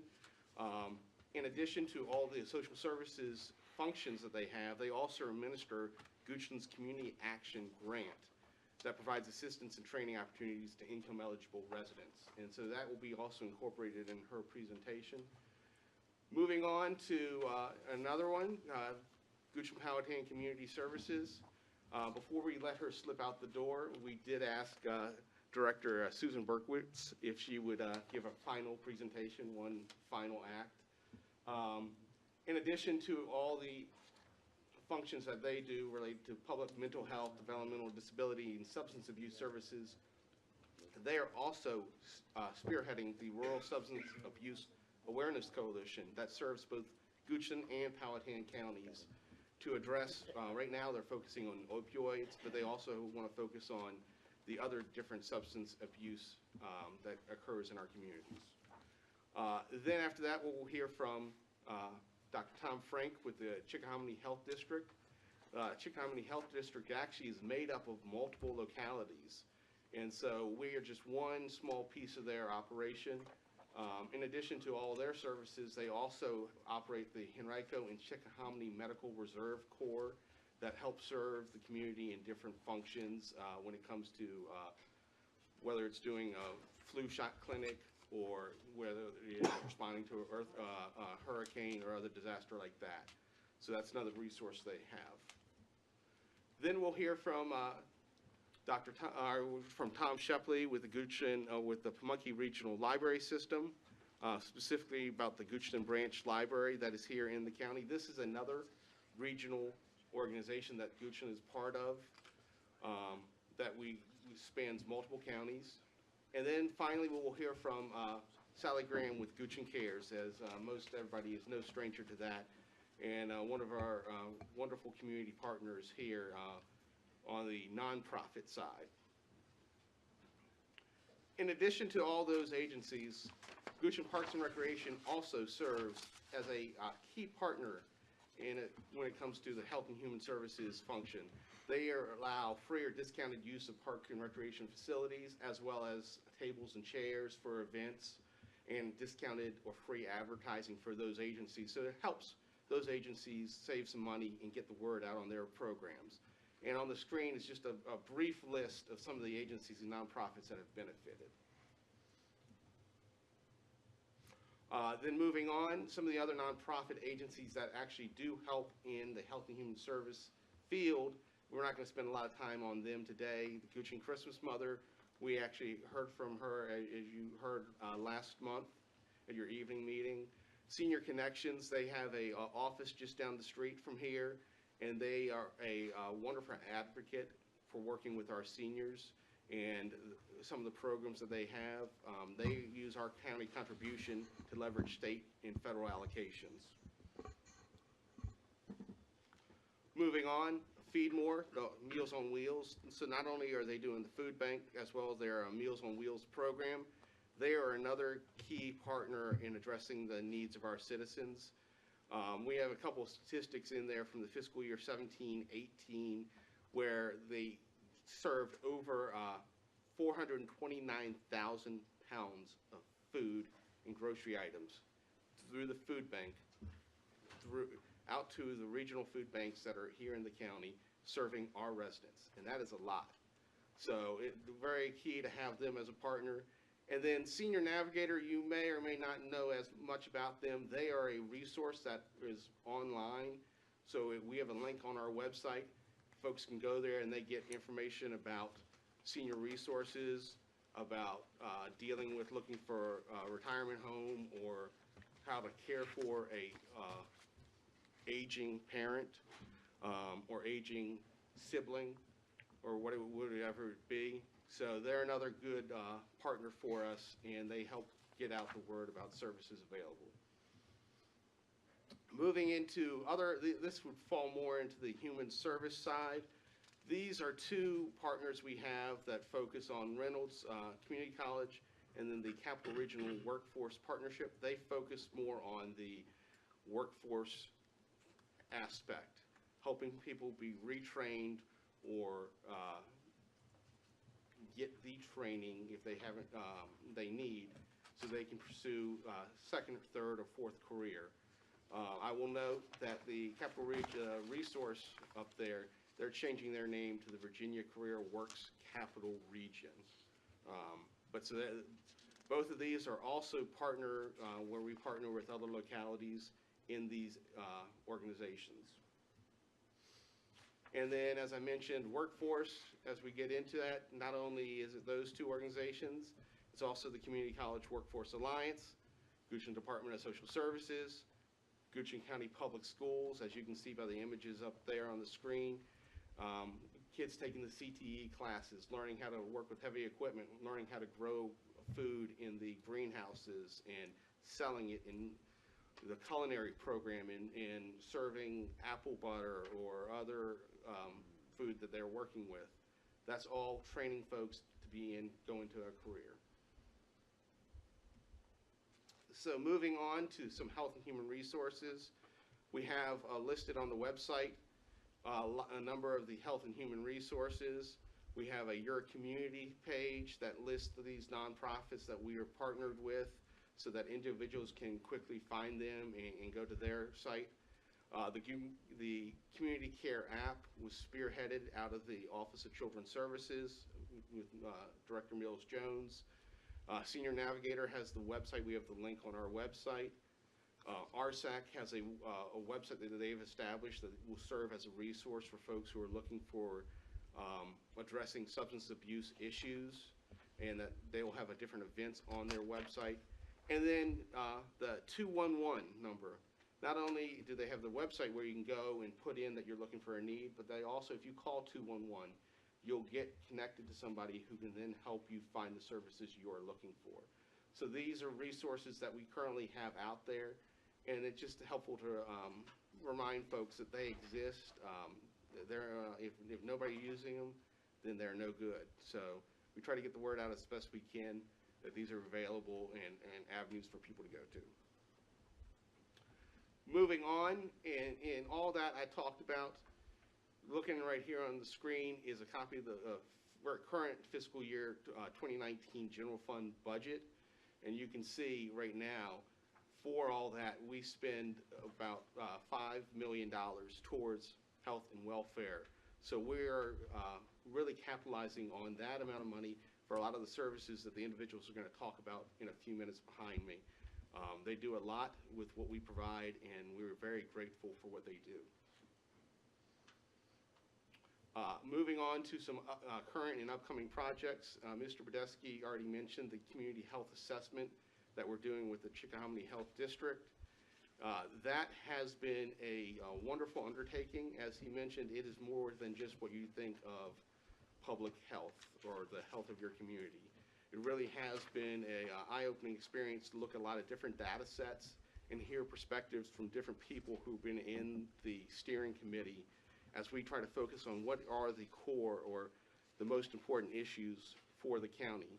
And I know we had a couple of members of the board actually join us for a session as we were that will be part of this whole health assessment. For the next year, we'll be going into the community health improvement plan process. And so we'll be taking what comes out of the health assessment, and then we'll be looking to work on strategies to try to address those issues. And then the next thing we're doing is we'll be convening a group of community partners to discuss utilizing the Smart Beginnings Greater Richmond's regional plan for school readiness that the board supported last year or earlier this year. And we'll be getting together and finding which ways would be best benefit here in Goochland and how can we move that forward so that students are ready to go when they go into the school system. Then finally, engagement. So both county staff and the elected officials serve in a number of different organizations or boards in our community that are helping our citizens in one way or another, from Goochland Cares to the James River Juvenile Detention Commission, the Goochland YMCA, Goochland Community Partners, or the Rural Substance Abuse Awareness Coalition. That leadership helps because they were able to focus on the needs for our community and help direct those services or the focus through those organizations. And with all that, I'm going to yield the podium first to Mills Jones with the Office of Children's Services, and then we'll have him pass it on to Kimberly after that. Thank you, Mr. Dremmite. This one? Which one? Okay. All right, there we go. All right. Thank you for being here. Good evening, Mr. Badesky, board members. I'm Mills Jones, the Director of Office of Children's Services for Goochland County. And I'm pleased to present our annual report for the Office of Children's Services. The initial graphic you see up there is just kind of a visual of all of the agencies that make up the funding for the Office of Children's Services, along with some ancillary agencies such as CASA and the Health Department. And these are all the folks that influence the funding for the Office of Children's Services. So you can see we have a lot of touch points within the community, within the state, and regional partners. I'm pleased to say that last year our budget for fiscal year 18 was $1.4 million. We were able to come in under that with an expenditure total of $1 million, a little bit over that with some change. A lot of that had to do with the success of our partner agencies, including the Department of Social Services, Goochland Community Services Board, and Goochland County Public Schools.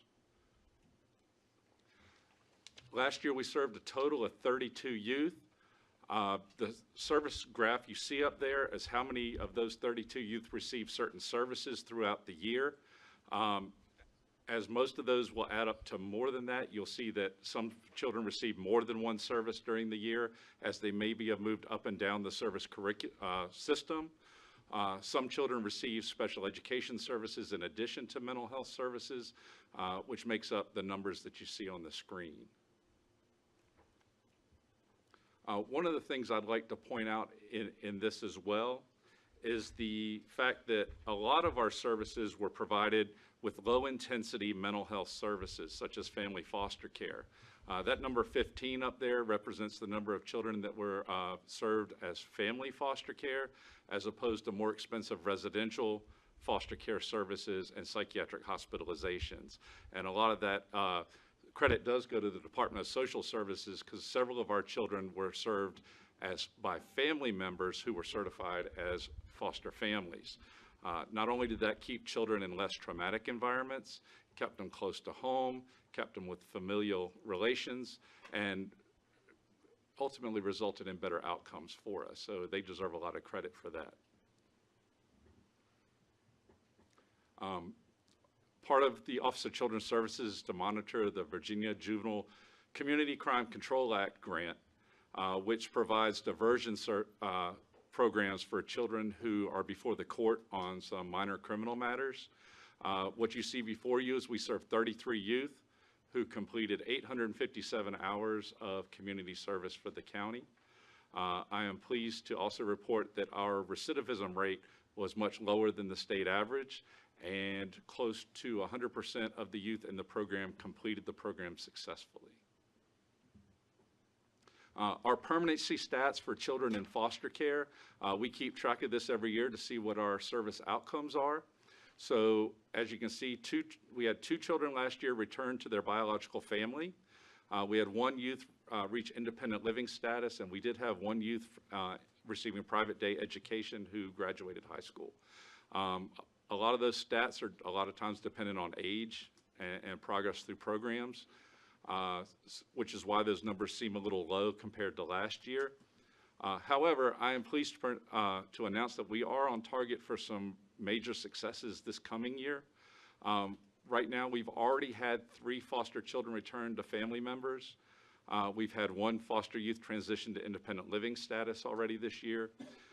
We currently have 6 youth on supervised trial home visits and anticipate them returning to the custody of family members this year. And we did have 1 student transfer out. The family moved to Chesterfield, so we transferred his special education services to Chesterfield County. So you can see we are on track this current fiscal year for some success with our students and families. This year, we went through a triennial audit with the Office of Children's Services. It was the first on-site audit that we've had since they started the audit process. I'm pleased to announce that we were the first locality to complete an on-site audit with 0 negative audit findings. And I could not get off here without thanking again the partners, the Department of Social Services, Goochland County Public Schools, and the Community Services Board, because without their staff work, we would not have been successful on this audit. So thank you very much. Congratulations.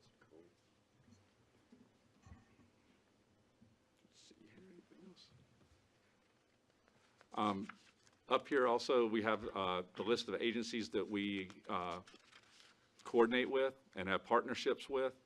Much of those Mr. Drumwhite mentioned earlier. And that's the end of my presentation, if anybody has any questions. Board, any questions? Do you have something? No? Congratulations for the 0 findings. Thank you. That's a great accomplishment, and thank you for all the work you do. It's Thank you very much. fantastic.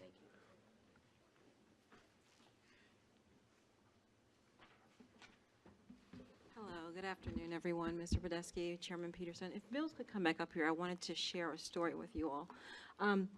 I am Kimberly Jefferson. I'm the Director of Goochland Social Services, but I wanted to share one of the successes.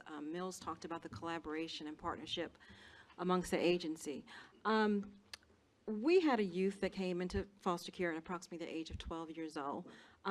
When she started to become older, 18 or 19, Mills brought in a group called the Open Table, and the Open Table is an organization through United Methodist where they have 9 or 10 volunteers who come to a table and meet with an individual or a family every week to help them focus on different aspects of their lives. So one person could focus on transportation, one person could focus on jobs, one person can focus on their income. So after he brought this group to the agency and let us listen to him, we kind of thought and we said, well, we have a child, she's not a child, she's a young adult who was 18 or 19, and we thought we would ask her to participate in this program. So she did. She participated and she completed the Open Table process. It's a year process.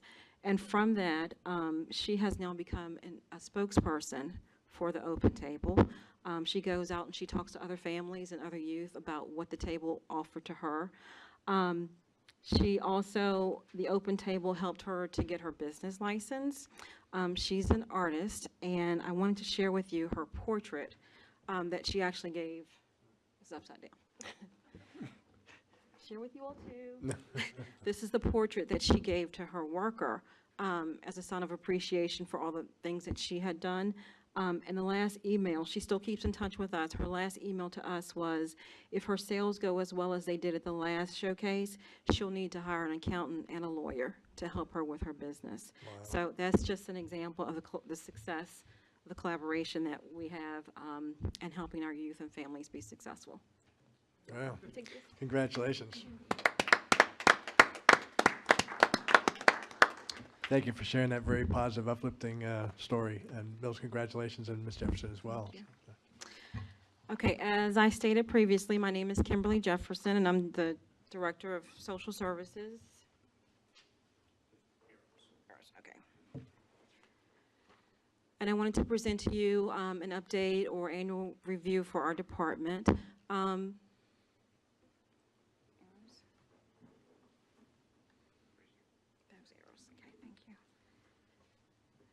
Okay, one of the things that we do when we have families that enter into our program is we have what's called a family engagement process.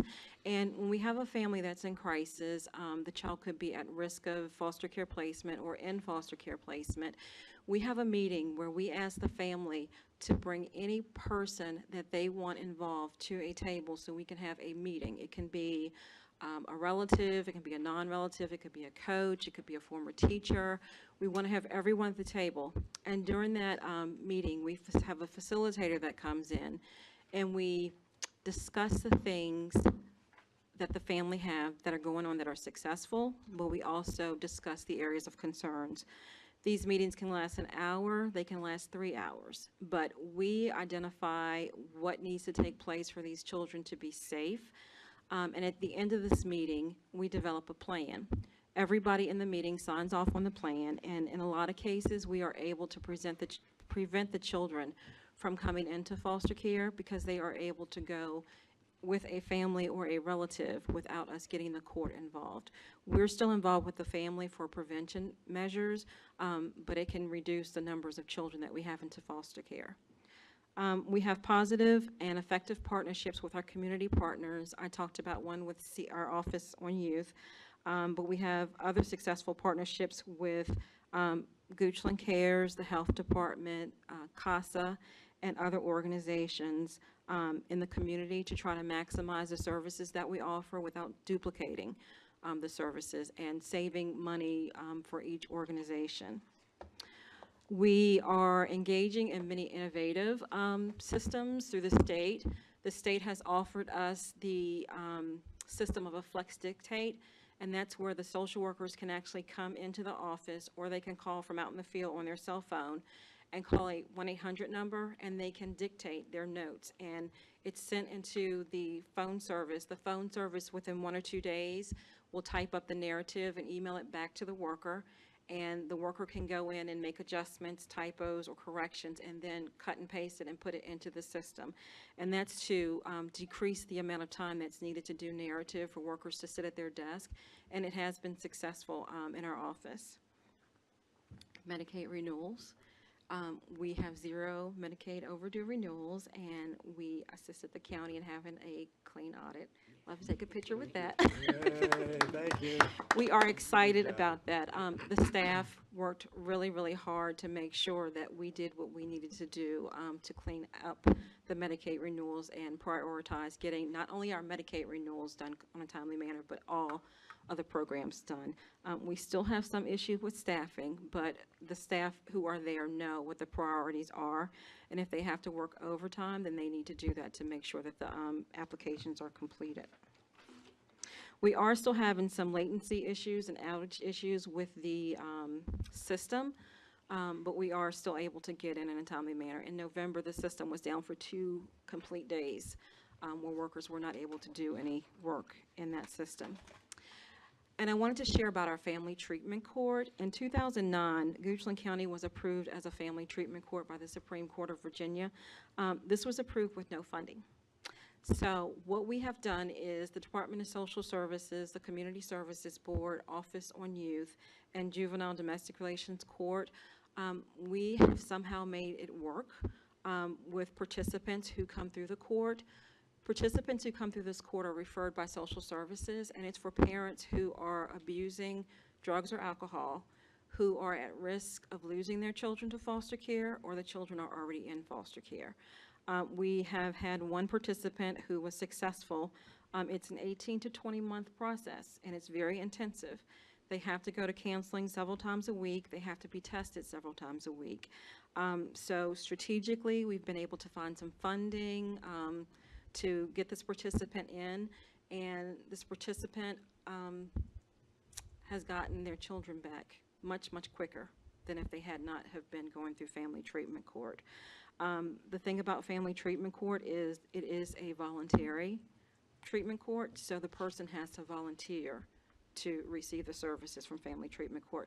And the juvenile domestic relations judge, Judge Tinsley, she has created a special docket for family treatment court, so she's committed to this as well. The future of the agency, we are seeing some retirements. There are 2 workers who can retire at any time now. I have 1 worker who has over 30 years, and I have another one who has over 38 years of service. They've committed to at least an additional 2 years with the agency. And then I have 2 workers who are 2 to 5 years from being eligible for retirement. I'm sure you have read Medicaid expansion is on the horizon, and that is effective January the 1st of 2019. There was a report that was provided to us in November the 30th. I was able to get some numbers. The state is attempting to fast-track individuals, so parents of children who have Medicaid or people who are on Plan First, and that report showed that 432 people were attempted to be fast-tracked in. Out of that 232 people, 200 failed, and the majority of the reasons that they failed to be fast-tracked in is because the state sent letters to everybody who was eligible. There were 4 questions on the form, and they needed to mail it and send it back to DMAS. They didn't mail those letters back in. So what I'm hoping is that they will send those letters out again. But if these individuals don't send those letters in, and then they January 1st all of a sudden discover that they don't have Medicaid and they are interested, that's when I think we're going to see the influx of people coming into our office, because we're not seeing people in the office as much as I thought we had. As of November the 1st, we have received 18 applications for the expanded Medicaid. Also on the horizons is the Families First Prevention Act. This is a federal act that is set to begin October the 1st of 2019. This is a program that's going to provide wraparound services to families and children to decrease the number of children coming into foster care. So the goal is to prevent children from coming into foster care. The majority of the funds that we receive now are for children who are already in care, but we don't have a lot of money for prevention services.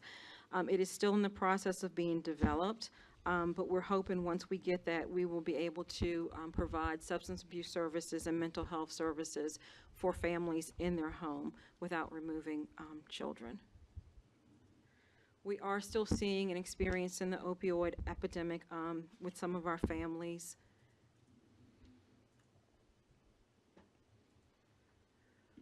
For our future outlook, there is new technology services for staff. The state, in addition to the Flex Dictate service, is developing technology so workers can actually have iPads out in the field. And they're saying it doesn't make a difference if you have reception or not. You should be able to type the information into their iPad, and once you get back to the office, upload it into the system. They are also, in 3 to 5 years, exploring a new database system for child welfare. The one we have now is probably 15, 20 years old and very, very difficult to navigate as well as to put information in. You have to put it into multiple screens, which takes up a lot of the workers' time. The state is also developing a new database for employee tracking, and that's slated to be 5 or more years. This employee database is tied to our reimbursement rates and funding that we receive. It's also tied to federal drawdowns for the state. What happens is people are randomly selected from this current tracking system to fill out a form to state what they are doing. So for an example, on November the 1st, I may have a worker who is asked to fill out this form or survey for what they were doing at 2:59. And they have to fill that out. If more workers across the state are doing Medicaid, that gives the state federal confirmation or more Medicaid money to draw down. The form determines what funds we receive more of. Mr. Drumright mentioned that we do administer a community action program. This program offers job training, which is a CDL or certified medical assistant. It offers funds for electric, rent, and mortgage, and food vouchers. We have a partnership with the schools, with the preschool programs. We have a partnership with the Goochland Cares, with their home repair program, and we have a partnership with the Community Services Board. And with the Community Services Board, we pay half of a position for the Family Treatment Court. And the partnership with Goochland Cares, we allocate $30,000 for their home repair program. The partnership with the schools, we provide the schools $55,000 so they can extend their preschool programs from half day to full day. And then we have partnerships with our local churches. The churches prepare brown bags for the middle school and elementary school children to take home over the weekend. And then we also have a partnership with a church who does a friendship cafe for the elderly. This is a chart to show the expenditures for the Community Action Program.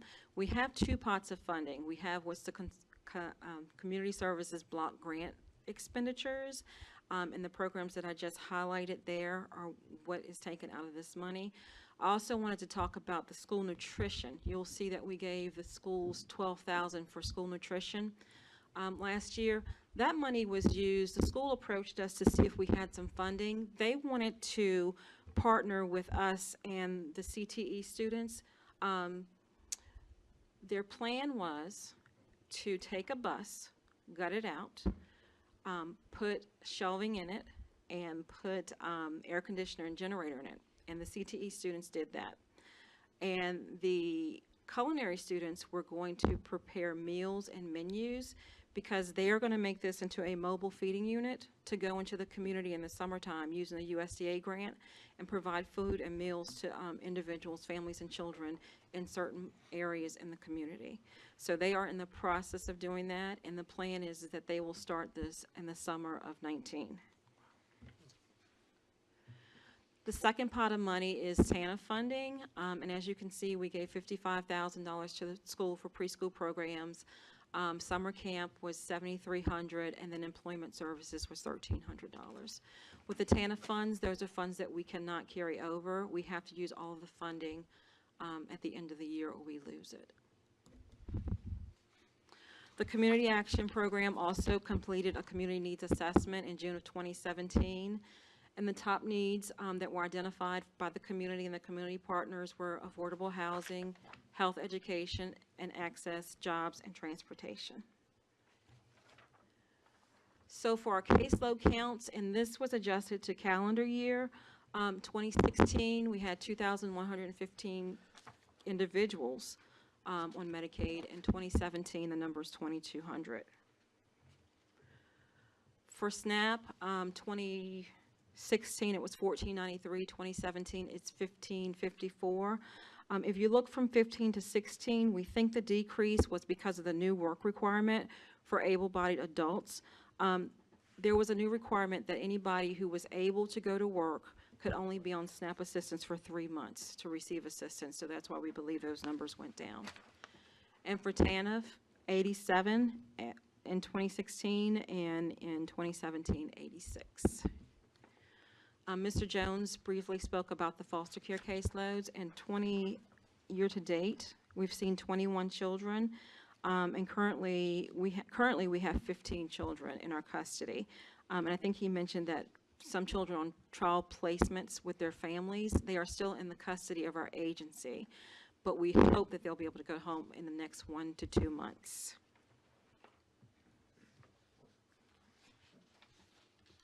Thank you. Do we have questions for Ms. Jefferson? Yep.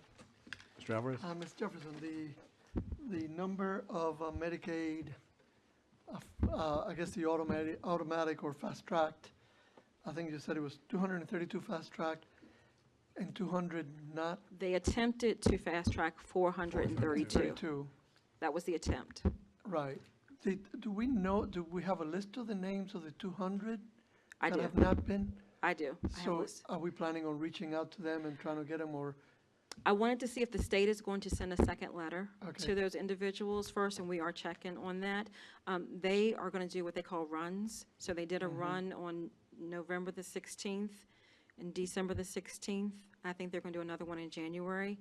So if an individual that has the reason for failure as did not to inform, if they send it in December the 2nd, then they will do another run, and it may update at December the 2nd. But I am going to check with the state to see if they're going to send out second notices. But the majority of those individuals, that was the reason. The 200, that was the reason why they weren't approved. Thank you. Okay. Other questions? Quickly. John? Sure. Thank you. Good presentation. Appreciate it. A quick question on the TANF funds, maybe two questions. Is that something that's been historically there, the portion that you spend on schools? Have you done that for a while, and is that in the foreseeable future going to be something that you'll be able to continue to do with the schools in terms of the $55,000 to open up the preschool to a longer day? We are committed to that. We've done, I think this is the third year that we've done that.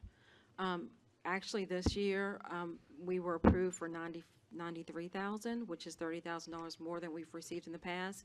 But the board, the Community Action Board, has committed to extending the preschool program because they see the long-term benefit of getting the children ready for kindergarten. So yes.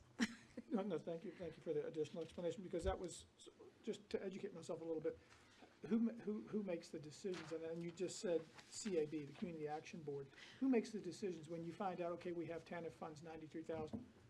Who makes the decisions as how that money gets There's spent? a 15-member Community Action Board. My Social Services Board members sit on it. We have 5 representatives from county community organizations that serve Goochland, and then we have 5 representatives from the low-income population to sit on the board. And they make the decision. How often does the CAB meet? Every other month. Okay. Yes. The next meeting is December the 20th, December 19th, the third Tuesday. You're welcome to come.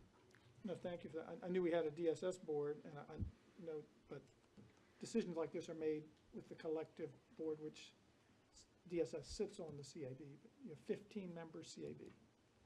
Yes, sir. Thank you. We were fortunate to have, we still are fortunate to have a person who was a parent of a Head Start child to sit on the board when we talked about extending the day for preschool programs. So she shared her thought process behind that. And it has helped the number of children enrolled in that program because a lot of parents were having a difficult time picking up their children at 1 o'clock. Absolutely. So it saved the school money with, they didn't have to do an extra bus run, and parents were able to work. Good. Good stuff. Other questions? Ms. Jefferson, I just had one real quick one. You mentioned at least 2 people that are closing in on their retirement years. Are you able to hire in advance and cross-train so that when all that institutional knowledge doesn't walk out the door? We can, up to 90 days. Up to 90 days? Up to 90 days we Okay. can. We are working on succession plans. The department will be doing some strategic planning, which will include succession planning. My 38-year-older took some time off, and she came back full-time. She came back this week, but she's probably gonna stay there 40 years. She loves the work. Oh, wow. And we love her. I think you told me once if I stacked the rules and regulations, it'd be taller than you are or something like that. Yes. I have to find the picture, but our manuals exceed my height, which is 5'1 3/4". So there's a bit of a learning curve there, I think. Very So much so. anything we can do to help support that, let us know. Thank you. Thank you for your support. Thank you for that. Mr. Dremwright, we now are past the 2-hour mark. I think we're going to take just a couple of minute break before we continue to pick up on the presentation. So perhaps we could come back in about 10 minutes and pick it up then. That works, sir. Great. Thank you, Mr. Dremwright. We'll come back together in about 10 minutes. Thank you.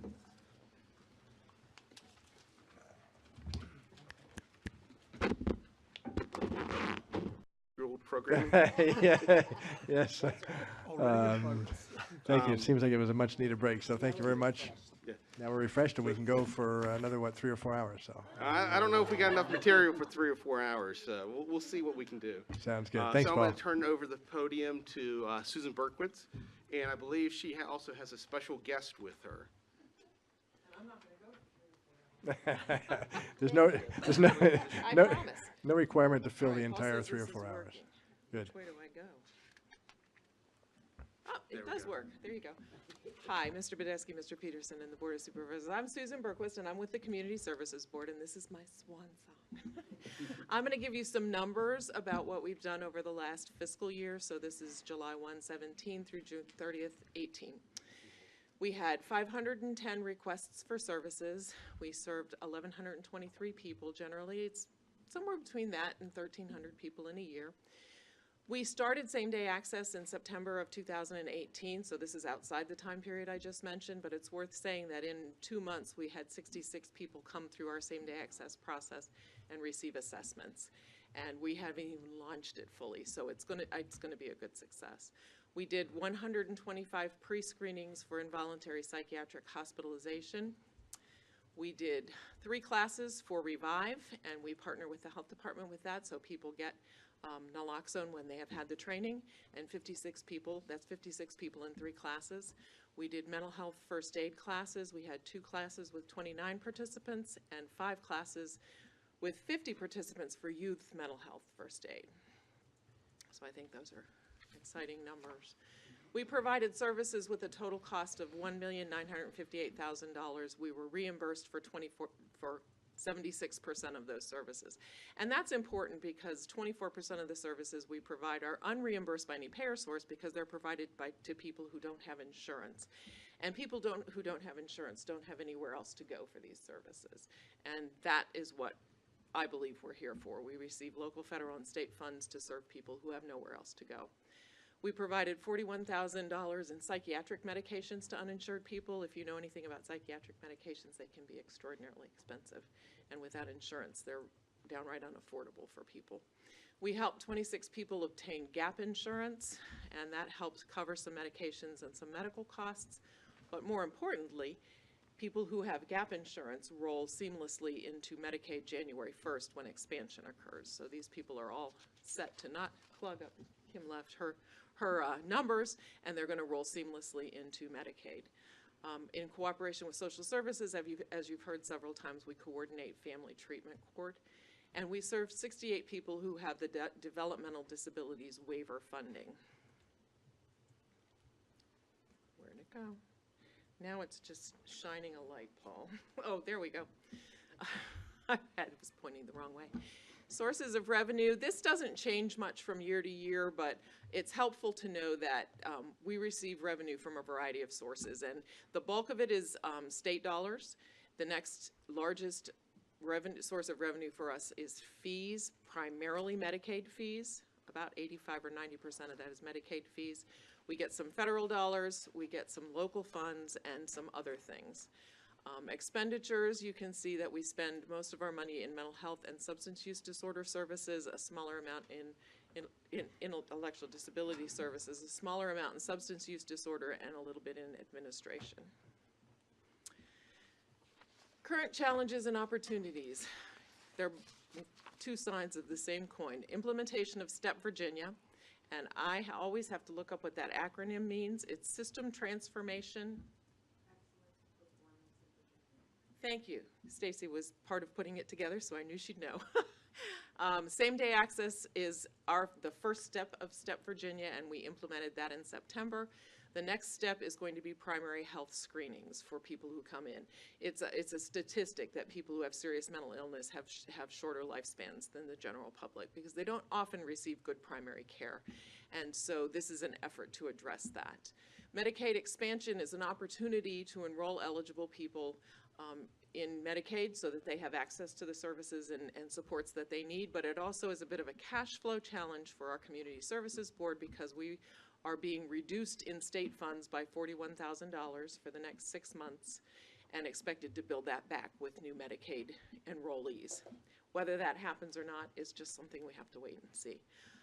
State and federal insurance questions is a challenge for us because there are administrative organizations, there are credentialing barriers, there are all kinds of reasons why we have a lot of effort goes into our billing for services. Workforce issues continue to be an issue for us because there's an increasing need for licensed and credentialed people to fill specific roles within our agency. And there are only so many licensed and credentialed people to go around. We have received for the past 2 years federal grants for prevention and treatment for opioid addiction. A lot of you have been involved with the RSAC initiatives and the things that they've done. Ms. Lascolette has done some things with them.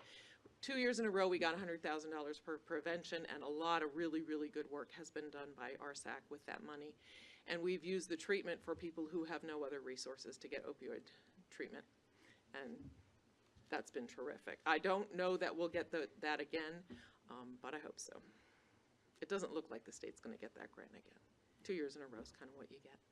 And I would like to take this opportunity to do a couple things. First of all, thank you very much for your support. Thank you for the lovely recognition, but you all have been so supportive of our agency and of me, and I just want to thank you for that. And I want to introduce Stacy Gill, who is going to be the new executive director. And when you see me, you're going to see her now. And she's going to be great, and she's effective the end of this month. My last day is the end of this month. So thank you. Appreciate your support. Great, thank you. Questions, comments? Thank you, congratulations. Best wishes for your retirement. Anything? Thank you. Appreciate it. Thank you so much.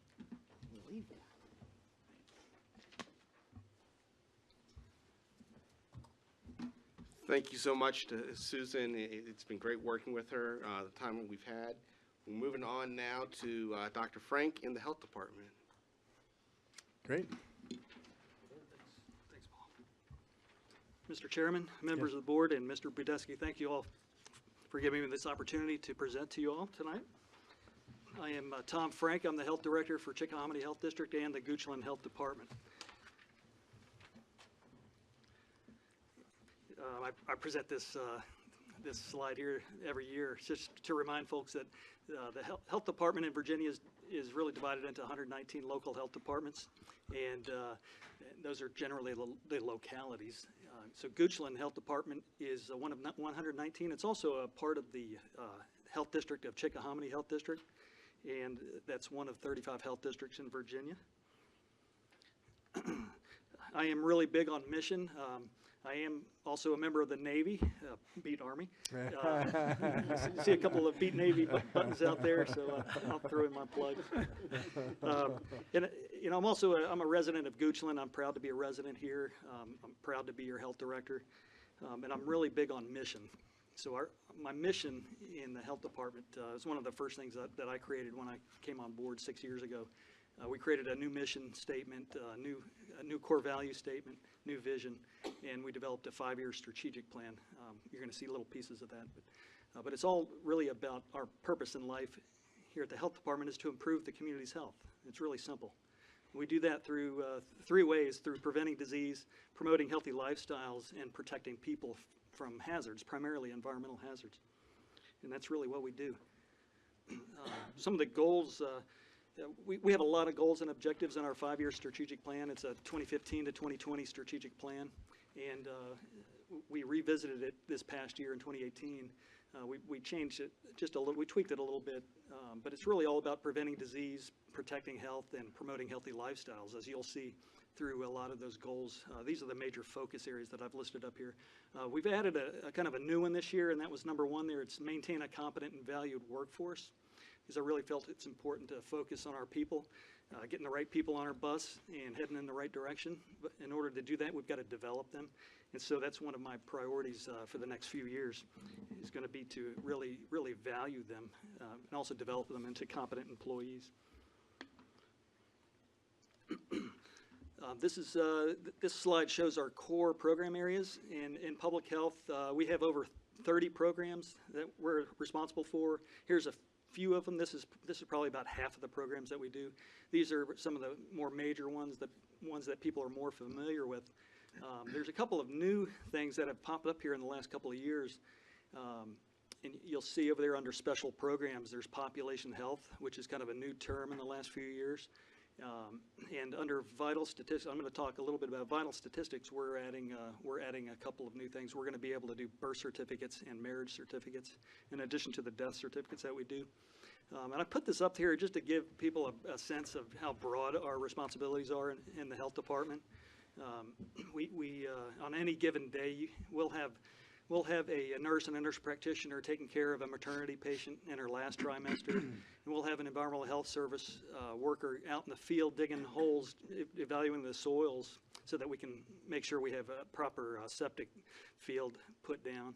And we'll have an environmental health worker out at a restaurant, inspecting the restaurant, making sure you have safe food to eat on a daily basis. And then we'll have maybe our community health, population health coordinator bringing together a group of 25 people looking at a community health assessment and kind of strategizing about how we're going to improve the health of the community. And that's just a few of the things that are going on at any given moment. I wanted to talk just a little bit about our accomplishments in fiscal year 2018. Here's a few of them. Probably the biggest one that I'm most proud of is the community health assessment. I would say the process is nearly completed. This process, I'm proud of it because it involved a community coalition of just multiple partners. Many of you all in the room here are members, and it really helped us along. There were roughly 25 regular members met on a monthly basis for about 9 months, and we're working on the plan now. The report's gonna come out in the next few months. So that part of this whole process is done. And the next step is going to be the Community Health Improvement Plan. Part of the Community Health Assessment, by the way, was a Forces of Change assessment. Some of you all participated, as well as many of the people in the room here. And that was a very important part. It's a kind of an early strategic planning component of our health assessment.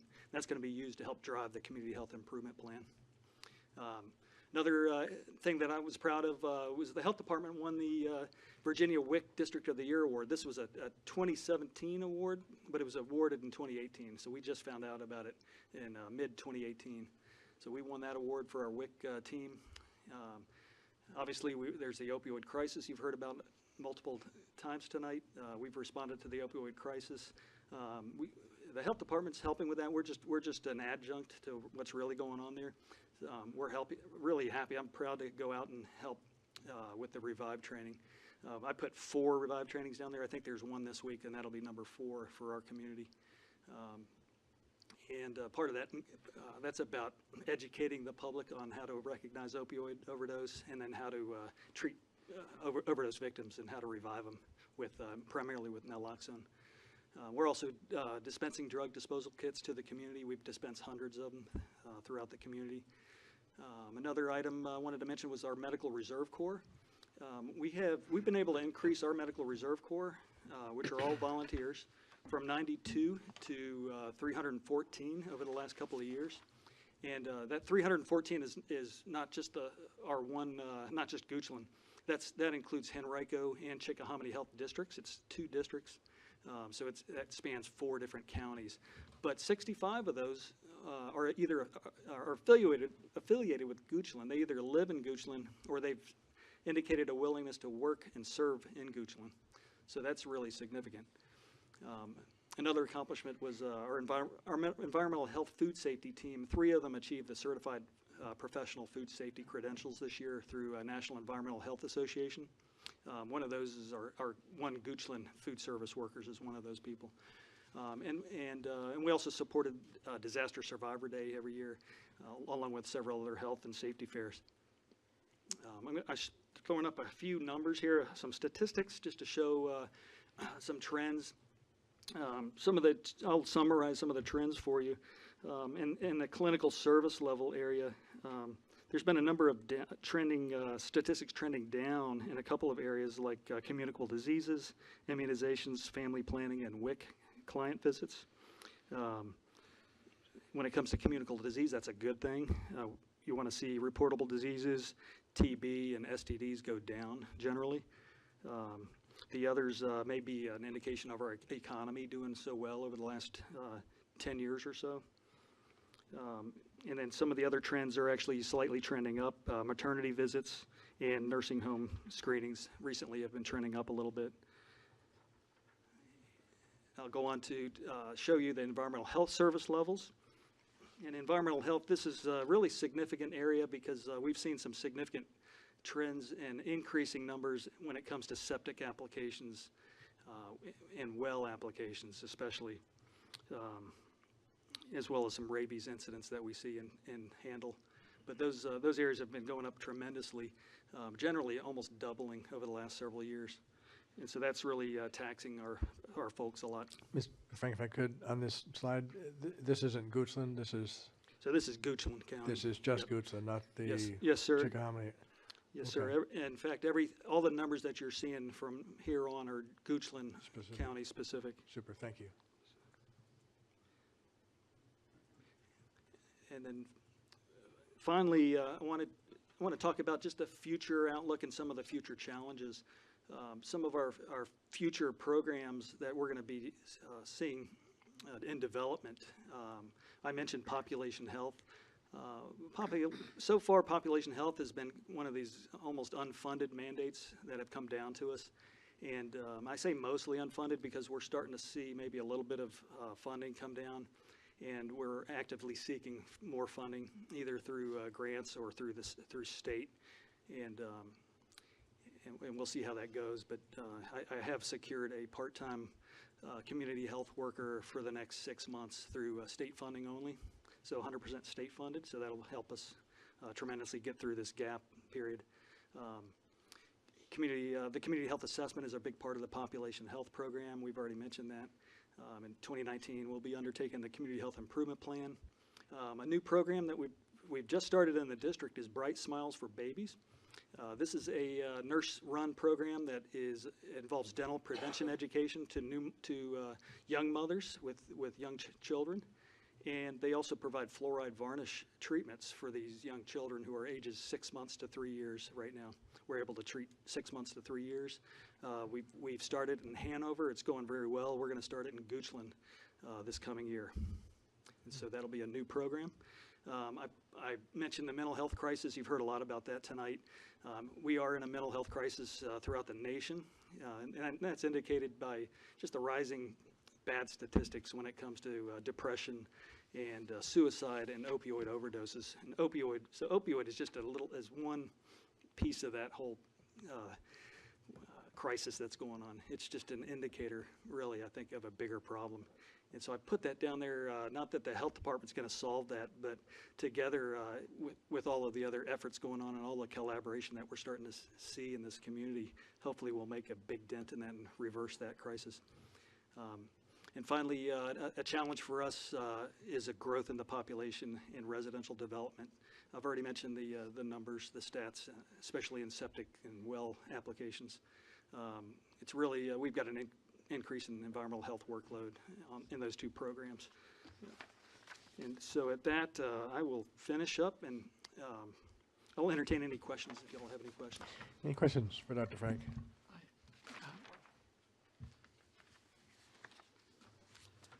Dr. Frank, Yes, sir.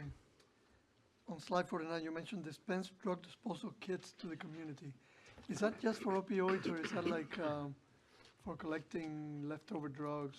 Or Which slide again? Were you on slide 49 is the Goochland Health Department accomplishments for 2018. Oh, okay. Your slide 49, my slide 6. Oh, yeah. It's under responded to opioid crisis. Yes, sir. The dispense drug disposal kits to the community, is that? Yeah, these are those little packages of chemical kits that go out to the community, and people can toss their old prescription medications into it. You shake it up, it destroys the medicine, and then you can flush it. Then you can throw it away. Right. Without that, you're really not supposed to throw away or dump your medications. Yeah, I didn't know that existed. I know the sheriff does the collection every few months. Yeah, but it's very similar to the take-backs that take place. This is more us just distributing these kits to the population, to groups of people who are meeting. So we start off with 1,000 or 2,000 kits, and we can get more of those kits as needed. So it'd be nice to have a kit in every household should take one of these kits and go through your medicine cabinet and look at all those outdated, expired medicines and maybe start throwing away some of them. Thank you. Other questions? Mr. Frank, Dr. Frank, how badly will Navy be beaten this weekend? No, last year didn't go too good. Are you? I think this year it'll be back to the old trend. You're quite sure your funding's not tied to the outcome of the game, is that okay, just checking. He's got more power because he's still active. I wouldn't have made that comment. Are you going to suit up for the game? Do they need to put you in? No. Oh, okay. I'm not that diehard, but it is a fun game to watch, though. Always a fun. May the best team win. Yes, sir. Thank you very much. We each know who that is. Thank you very much for your. And next up will be Tom Shepley. But before that, Mr. Alvarez, you were asking about the drug kits. As part of RSAC, some of the grant funds they've gotten, they've bought a whole ton of those kits. So the Gooch and Powhatan Community Services has those, as well as the Health Department has those. I think Goochland Cares at times also sometimes will have those available. So if folks are looking for those are areas to go look for them. Just check with the health department, check with Goochland Powhatan Community Services, as well as the sheriff's office does do the drug take-back day twice a year. And so we try to promote it in between all that. And so I'm going to turn it over now to Tom. Thank you. Tom Shepley with Pamunkey Regional Library. Good afternoon, members of the board, Mr. Podesky. Thanks for giving us some time to be here today. I kind of tried to stay on the same format that Mr. Drumright had used for the overall report, and then talking about resources. Even the library has those drug disposal kits, so you don't have to go very far. They're right inside the corner next to the Friends table, so before I forget that. So 542. Thank you again for letting us be here. First couple slides are just talking about being partnership. And of course, we really are your partnering with the other localities, with Hanover, King William, and King and Queen, to put together a larger unit of service for public libraries. And so our service area is about 150,000 people in the 4 counties, and we have 10 branches, including the Goochland branch. So the library board is governed by a 10-member board of trustees, and the Goochland Board of Supervisors appoints 2 of those folks. Howard Smith and Eileen Ford are the current representatives for Goochland. So, and I guess I have a little animation that I need to pull out. One of our other partners, biggest partners, is the Friends of the Goochland branch. They have supported us for years, and they provided thousands of dollars for projects. They're currently helping us with a fairly substantial project just to help improve the meeting room, with doing new window coverings like blackout and blinds and stuff. So big help. So we want to give them a little extra shout out for their support. And then our next slide just lists a bunch of different things that we participate with. Mr. Podesky remembered us, I think, as part of the tree lighting, and that's one that staff have added in here. We work with the Fall Festival, just all kinds of stuff. And of course, we're partners on things for the full, bless you, on the full spectrum of the community. We help everybody. Everyone is welcome to use the library. So next few slides are just going to be talking about resources, and I hope that I'm able to tell you about some resources that you didn't expect or didn't think about at being at the public library. So the drug kits are one. I know that right next to the drug kits, because I was there earlier this week, there's free bike locks. I'm not really sure where we got those, but if you need a bike lock, come see us. And I brought, this isn't actually just my backpack that I brought up. These are a special program that we have that is a partnership with state parks. And there are educational materials in here. There's a magnifying glass. I think there's a bug catcher. And it also includes free admission to the park. It has a pass and parking. So if you're looking for something to do with your family, take a walk, go for a run in one of our local state parks, we can help you get in, no charge, and kind of extend your budget that way. On the slide that we have up, we do have photocopying, printing, faxing.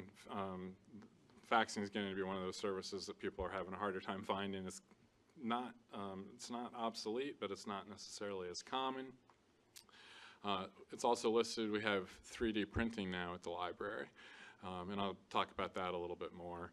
I was talking to staff a little bit before the meeting, and they told me that some of you may have been at a regional, like a planning meeting. I think it might have been at one of the Henrico libraries, and they were talking about their video transfer station.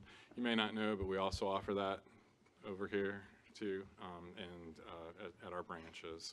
So there's just all kinds of stuff that we have. We do, of course, have the traditional books. When people think about the library and when we're able to contact them, if we're advertising, reaching out to them, the most likely activity that people take with us is they will check out a book. But we have all kinds of stuff. So, and we're always trying to improve things. So, our next slide, I said materials is the big deal, and we have probably 250,000 items in the 10 branches. Obviously, if you didn't have the partnership in the regional organization, your collection area would be a lot smaller. Very pleased with this slide. This year, we had over 10% increase year to year from 17 to 18. I think the average in Virginia, those numbers are still not set, but I think the average is probably going to be about a -5 year to year. The materials business, as libraries go, is becoming increasingly difficult, so we're very pleased to be pretty far on the other end of the continuum and have a good increase. And right now we're tracking to continue that into this fiscal year. So. We have a new website since the last time we were here to talk to you. It does include the 3D printing slide on it right now. It's a little difficult to see, but in the kind of green capsule up at the top, you can now get a library card online. So if anybody is looking for a library card, they don't currently have one, you can apply for that anytime that our library website is up. It's not really up 24/7. There's a backup in the middle of the night, so if you don't sleep through the night, you may have a problem accessing it. But generally, it works all the time. And then it gives you access to things on a temporary basis, and then it gives you an opportunity to come in and get your permanent card. So that's a big deal. And then the calendar feature that's in the middle of the sort of second green stripe, that's also new. I'm going to talk about that here in a minute. And the sort of search string, searching everything, the new website does a much broader search of the materials that we have. A year ago, 18 months ago, you would have had to have gone and searched in multiple places to kind of see if we had something. This puts it all together and presents it to you, and we'll take a look at that here in just a sec as well. So these are these digital resources that we have, Overdrive, Hoopla, and RB Digital. We are circulating a fair amount of digital material. The vendors that we use for that all have different models. I've kind of talked about that before. In Overdrive, we may only have like 2 copies of something, and if 2 people have them checked out, you will have to wait and be on hold. Hoopla has a different model, and if all 150,000 people in the service area wanted to borrow it, we could let them do that. And they also have just a broader range. There's about 500,000 items in the Hoopla resources. And RB Digital, which does magazines, is yet a different model. We subscribe to some of those ourselves, and some of those we get from the state in a cooperative purchase. But if you check a magazine out from there, you'll have access to it basically for forever. It never goes back. So some of the challenges that we face as we're trying to provide more things for you. So this is just a version of the search screen, and you can see the Lee Child interview, the first item. I circled the unlimited. You can get it all the time. And the new catalog, the new website, will also facilitate the download to your portable device. It's just one click there. You don't have to go to multiple websites like you used to have to do before. So the second one is going to be an Overdrive item, and it shows is just 2 available. And then the last one is just another example. It is Overdrive, and you'd have to place a hold because there is no copies available right now for that. So this is a slide here for the December calendar. As you can see, we have a few things happening at the library if you're looking for something to do. But having a nice one-stop shop is a big feature that's part of the new website. We're very pleased to be able to add that. It lets you filter based on what you're looking for, which branches you're looking for, et cetera. And then part of the calendar system is a feature that allows us to offer not on-site, live booking. You can go to our website and book your meeting room or book a collaborative space, the smaller spaces that seat 2 or 4 people. And that's been a nice feature to offer to our customers. They will know that there's a space available because they can look online first. Those used to be available kind of first come, first serve. So if you were the third person in the door, you might not get that space, but it's helping to kind of equalize things. I did include the statistics here. You'll see there is a slight decrease in the use of the meeting room. This past year, we had to sort of tighten the availability on the meeting rooms, and we ended the after-hours use of the meeting rooms. The sort of upside of that is we did that because we were seeing some security issues, and since we've done that, I'm pleased to say that we have had 0 calls for law enforcement to deal with any of those issues. So I would call that a success, and it's just a much better way for us to keep everybody safe. So, plenty of programs, as I mentioned on the calendar page. These are some pretty great shots of Goochland citizens attending different programs at the library. Programs are kind of a unique experience. They can be just sort of entertainment, but they're also another way of offering information in a way that makes it a lot more real than if you are trying to read something out of a book. And certainly the lady practicing her painting is learning a whole lot more actually doing the painting than she would be if she were just reading about it. The gentleman in the middle with a lot of green, he was visiting the library for one of our school check-ins. That's a partnership we do with the schools. We've been trying to expand that all region-wide. We're in multiple school districts, so it takes a little more work to do that. But that's been a real successful way to get the school kids to continue to read over the summer, excuse me, have contact with their teachers, their media specialists, and pretty good synergy to help beat back the summer slide that folks have. So the young lady on the bottom in the bluish dress is attending Zombie Prom, which was a pretty popular event. And then we've got family up at the top on the left attending one of our children's programs. So good increase in the number of programs that we offered and real good attendance throughout the year. So this slide, all of these different resources that we have, we think we're doing a good job attracting people. We are carrying pretty strong numbers for our visits across the system. You can see Goochland was the leader with the library visits with the 106, which quite honestly was a little bit of a balance for us because we had a little less circ here. So we had a lot of people coming in, but apparently they were visiting us for some other reasons and not borrowing stuff. And we just included some of the illustrations to show different events that we had. The child in the upper right is giving the pig a hug. The pig is a very popular program. We've had them here a few years. And then the slide, it's a little difficult to see, but you can see it's made up of different sheets of paper on the upper left. Those are words of inspiration that people left. They came to the library and they wrote things down. And there were really a lot of great things, a lot of great sentiments that were shared with folks there. And we had that in the hallway and the display wall. Of course, we got the cake from the Zombie Prom and a young artist display in the middle. So, some of the things that we are expanding, the 3D printing has been gaining strength. We started those in the summer. We started them at Mechanicsville. It's one of our largest branches. It's really easy for us to be able to offer those kinds of programs there. We've just recently, we got a good deal, saved about $1,000 buying some additional 3D printers for Black Friday, so or Cyber Week. So we just are going to be able to expand that, and we'll be bringing those programs around. That's really a part of an effort to be more interactive with our customers. And a little bit less material driven, if you will. So we're looking forward to that. The collection offerings, we're getting ready to offer another digital service. It's called Canopy. It's video. It has lots of good things. It's pretty affordable for us for what we're offering.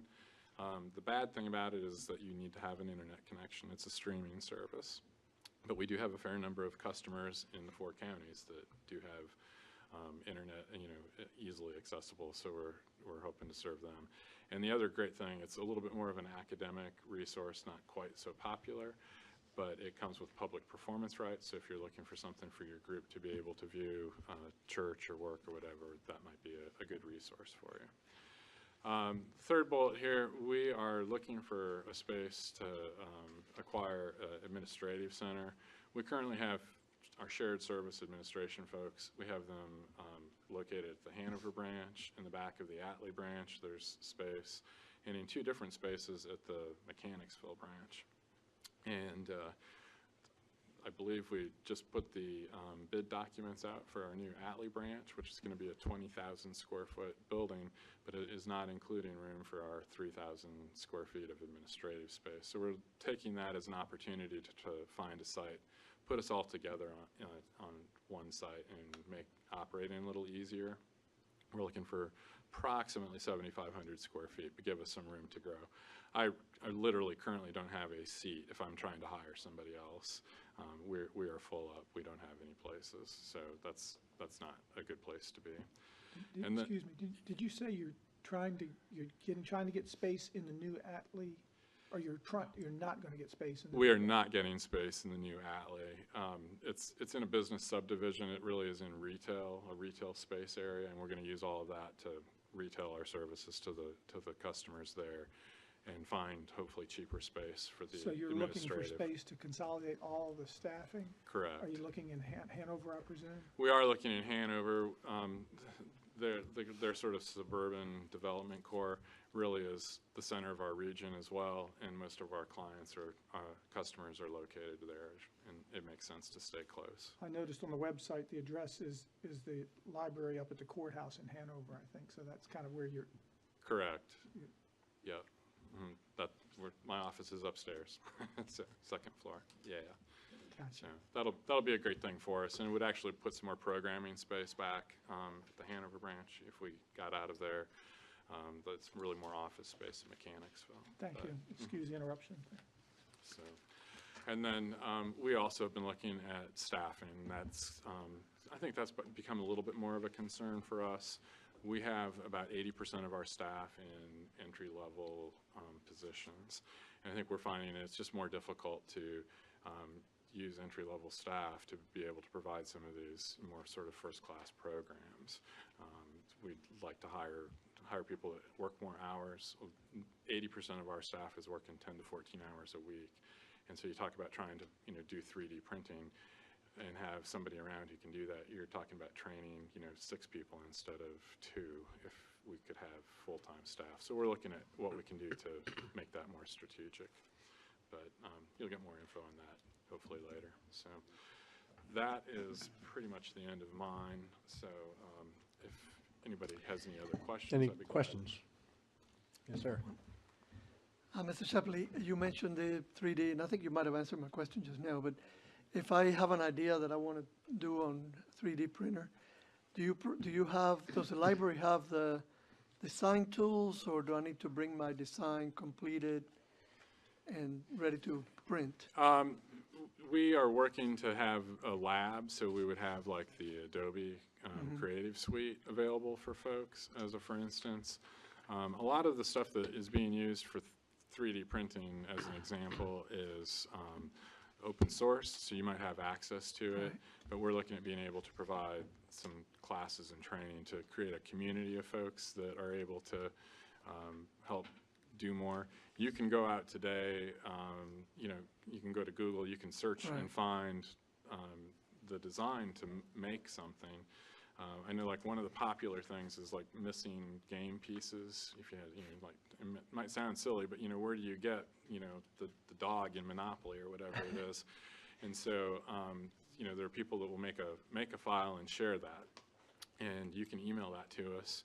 We will print it off at Mechanicsville, where the printer is right now is sort of headquartered, and we'll bring it back out here to Goochland, and it's a nominal charge. It's like 20 cents a gram, I think is what we're charging right now. So you'd have your piece for $1. So, yeah. Thank you. Can we get the 3D printer to print a 3D printer for Goochland? Yeah, exactly. We're working on it. Machines can replicate, be careful. Yeah, it's like a metal lathe. Yeah. Quick question. Quick question. How do you measure visits? We have door counters on all of our entrances, and so it breaks a beam of light, and it counts it, and we divide it. So it's counted once when you come in, you're not counted as a visitor on your way out. Gotcha. Okay. If the family all walks in like in one being, One. we miss. One at a time, please. Yeah, so, anybody else? Anybody else? Great, thank you so much. Thank you. All right. Okay, last but not least, we have Sally Graham. I think she's still with us. Do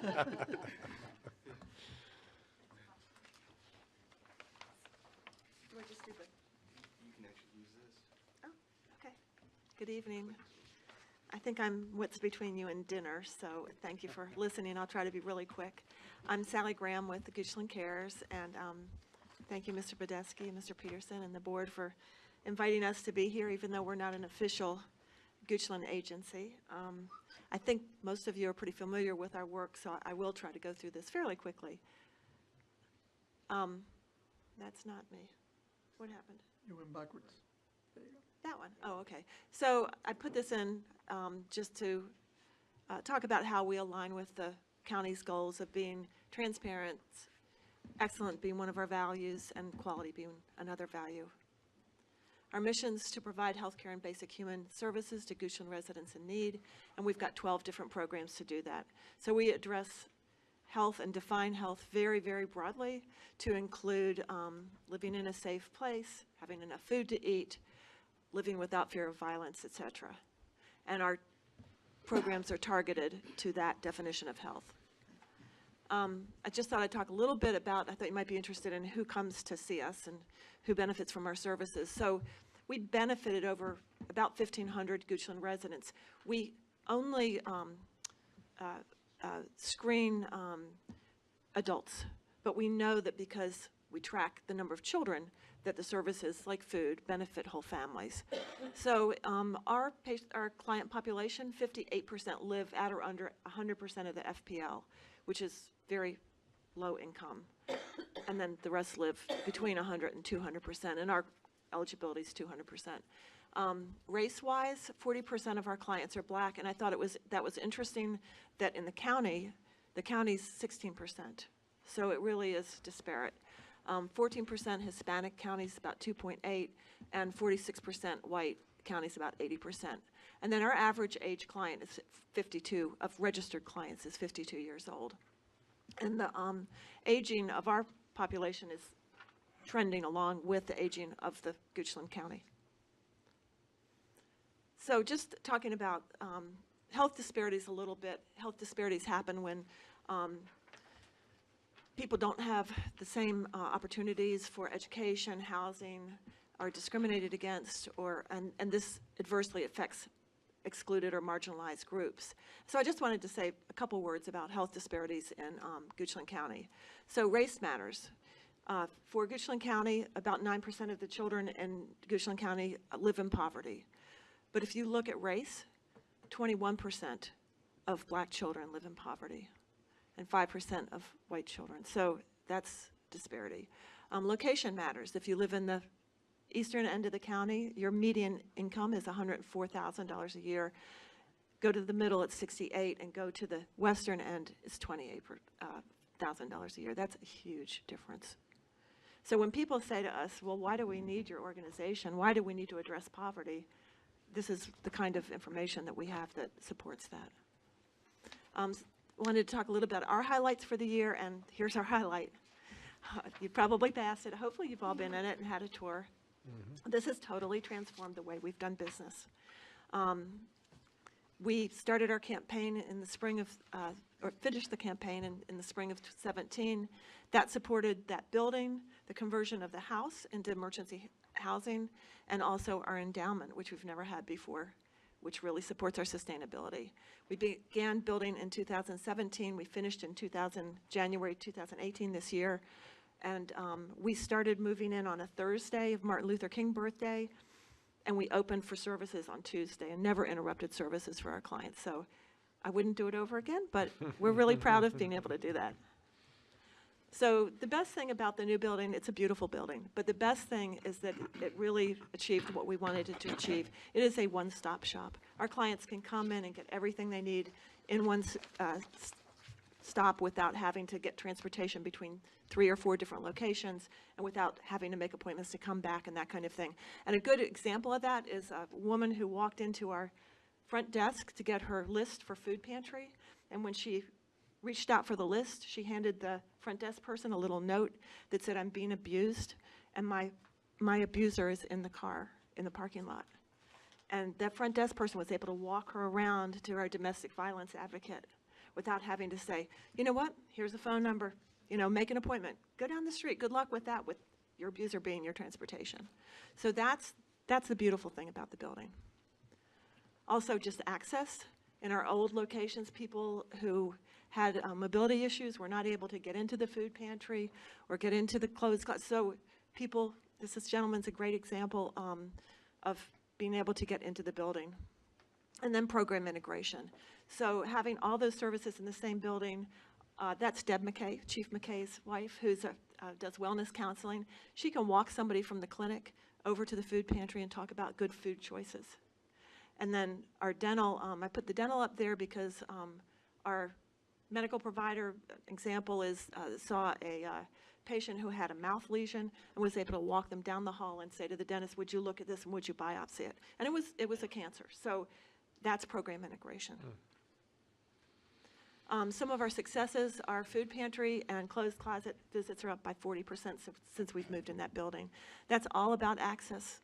In terms of timing, the food pantry is open 37 hours a week. Used to be open like 6 hours a week, and people can get into it. We've doubled or tripled. I don't have a firm number on that. The number of families on our home repair wait list. People just know about all the services now that they didn't really connect before. I love this. We've graduated 6 adults with their GED certificates. And that is life-changing for people as far as jobs. And we're just about, I say we, I have nothing to do with it. I just, congratulate the GED teacher. She's just about to graduate 2 more. VITA is Volunteer Income Tax Assistance. That's a United Way program that we conduct using all volunteers to do tax returns. We did 67 tax returns, and we've had a 50% plus increase in the number of families we're able to house in our housing. So all of those are wonderful things. We work on a calendar year, so I don't have my 18 stats firm yet, but this is just some trends. And then, of course, just being more visible has meant more volunteers, more clients, and more clothes closet donations. We're swamped. A little bit about not just the impact on the clients, but impact on the community. We serve as a site for over 450 volunteers last year. We're a learning site for all the schools, K through college, through graduate school. We had 80 first graders come out and volunteer the other day. I mean, that's incredible. But they learned about food, and they learned about food and supply and demand and waste, and it was really a great experience for them. We are a big employer for the county now, 32 plus staff. We also had an intern from Partnership for the Future, which is great, and she'll be back next year. And then our domestic violence, sexual assault advocates, we have 2, go into the high schools and present classes about healthy relationships, which the schools are mandated to do, and we provide that for them for the 9th and 10th grades. And then we're a job training site for ProTran. They do medical assistance, for dental assistance, retail, senior connections, et cetera. And we share our resources. So this is the county leadership using our community room, which we're happy to share. Some of our challenges are meeting the program demands, especially food, housing, and case management. We are responding to the Medicaid expansion. We have a volunteer team led by one of my staff who is helping people enroll. We've decided not to become a Medicaid provider as far as billing Medicaid, but we will watch that closely. So if our patients and our clients get Medicaid but can't find a provider that's accessible, we will reconsider becoming a Medicaid biller. It would just change the nature of what we do. In the meantime, for those people, we will be a bridge. So if they have Medicaid, they haven't found a provider, we'll keep taking care of them. And we will certainly keep taking care of our clients who are above that threshold for Medicaid, which is 138. And we've expanded our threshold from 200 to 300% of the FPL for Goochland County residents, and we'll be rolling that out soon as far as marketing that. Maintaining financial sustainability, what can I say? We're a nonprofit. and then responding to newly identified needs, including we've been involved with the community health survey. So we'll be looking closely at those findings and how we can help with that.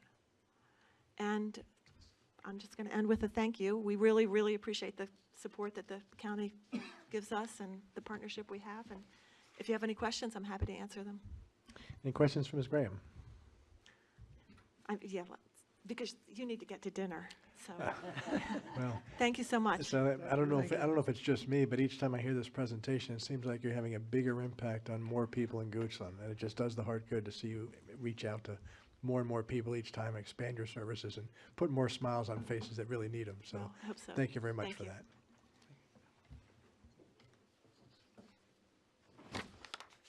I believe you need another 2 hours filled for that programming. Yeah, do you have any good jokes or?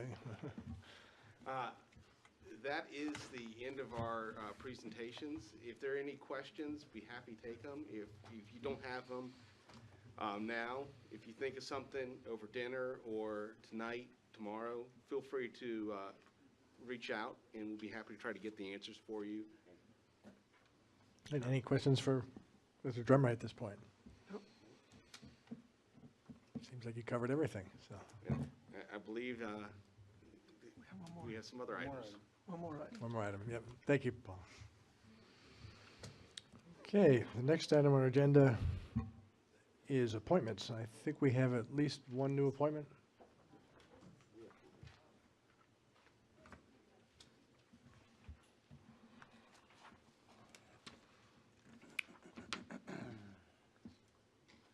The appointment's in your package. Has everybody had a chance to review it? Page 103.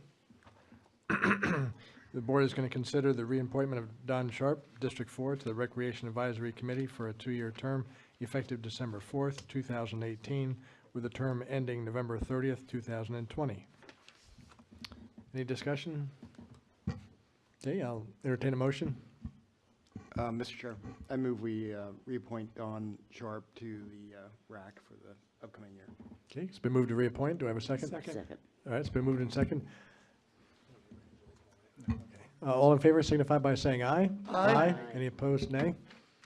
That's unanimous. Don Sharp is appointed, and thank him for stepping forward and serving again. I believe that is our last item before dinner. Is there any other items to keep us from dinner, Mr. Badesky, or? No, sir. Okay. Seeing none, we will go ahead and take a dinner break and get regather, get back together at 7 p.m. for our evening session. Thank you. The evening session of the Goochland County Board of Supervisors meeting on December 4th, 2018. The first item on the agenda is citizen comment period. During the citizen comment period, anyone would like to come forward to speak to this board on any item of Goochland County business? Now would be the time. Please give me your name and address as you come forward and limit your comments to about 3 minutes. Citizen comment period is now open.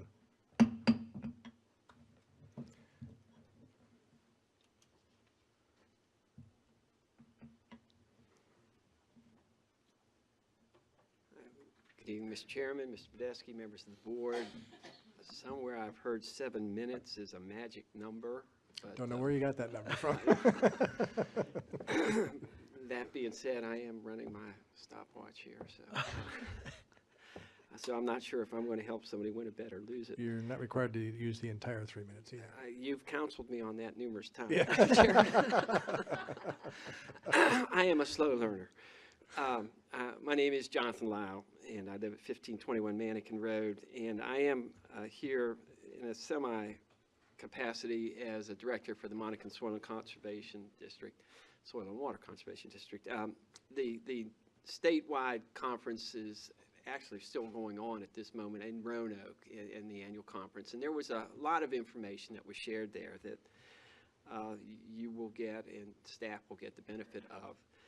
But I have been going to some of the public meetings, community meetings, and I really want to start off and say that I think Mr. Coleman, Ms. Hunter, Ms. Bird are really doing a fabulous job in helping with the whole process of how is Goochland going to evolve.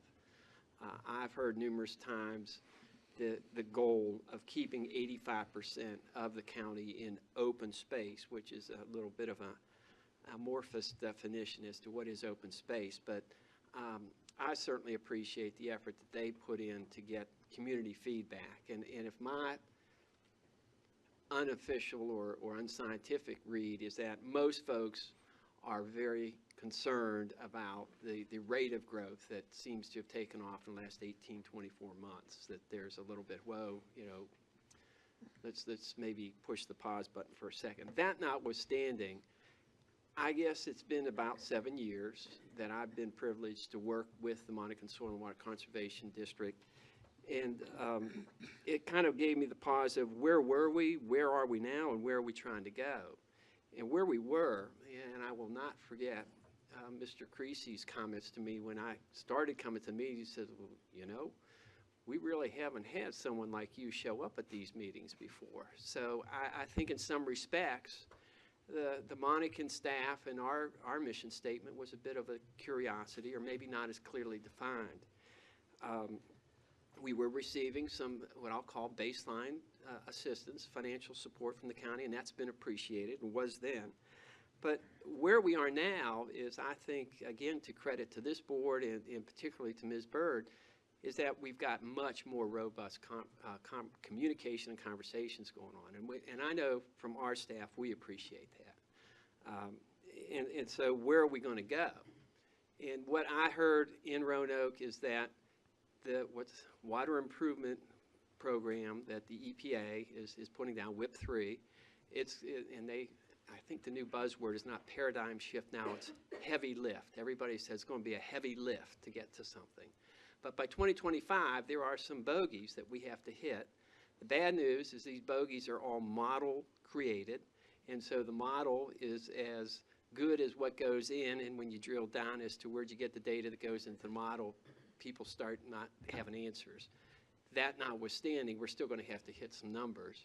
And so my hope is that Monacan is going to be in a position to help with the agricultural side, stormwater management and some of the things that are coming from the, I guess we'll call it residential or even industrial or commercial development, is all part of that. But there are some bona fide things that I believe Monacan can help to help hit those bogeys that we're all going to have to hit with TMDLs. Some might require additional investment. Water monitoring is one of them. We share the James River with, I should know this, but I don't, I'll say 20 different counties upstream and across the river. Who's to say that the water quality in the James is a result of something going on in Goochland? Well, if we start putting water monitoring into some of our hydrological units, as they call them, we would know what's coming in from Licking Hole Creek, what's coming in from Dover, what's coming in some of the watersheds that are going into the James. But that's going to take some kind of money, and then it's an ROI. What's the benefit? Because I've not yet heard anybody say what the county is going to be held accountable for or what the penalty is. That if we have impaired waterways, what is either the EPA, DEQ, or some other government going to come out and say, well, you now have a fine or you've got an assessment of some sort because you're not hitting your bogey. So my hope is in conjunction with the highly appreciated resources you provided us with accommodations at the Central High School, that we're going to have even better communication with you folks. But from my perspective, yes, we work for the producers, the members of the community, but I also look at this board as really given us a lot of guidance. And so with staff being more integrated with our efforts and my appreciation for the direction they're getting from this board, we're going to do a better job doing what you want us to do. Now that also brings us to, as somebody said, we have to do less with more, and the ideal is we'll do everything with nothing. Well, at some point, you have stepped up and you have increased your financial support. We've already started our budget process, and we're expecting to get less money from the state through what's called technical assistance. And we're planning that, well, we're not planning, but we're anticipating we'll have a deficit budget this year. The good news is we have our own rainy day fund. And so the reason you have it is to use it when you need it. So there's going to be a request coming to this board. I probably shouldn't be telling you this, but I'm going to anyway, that we're going to ask you to consider.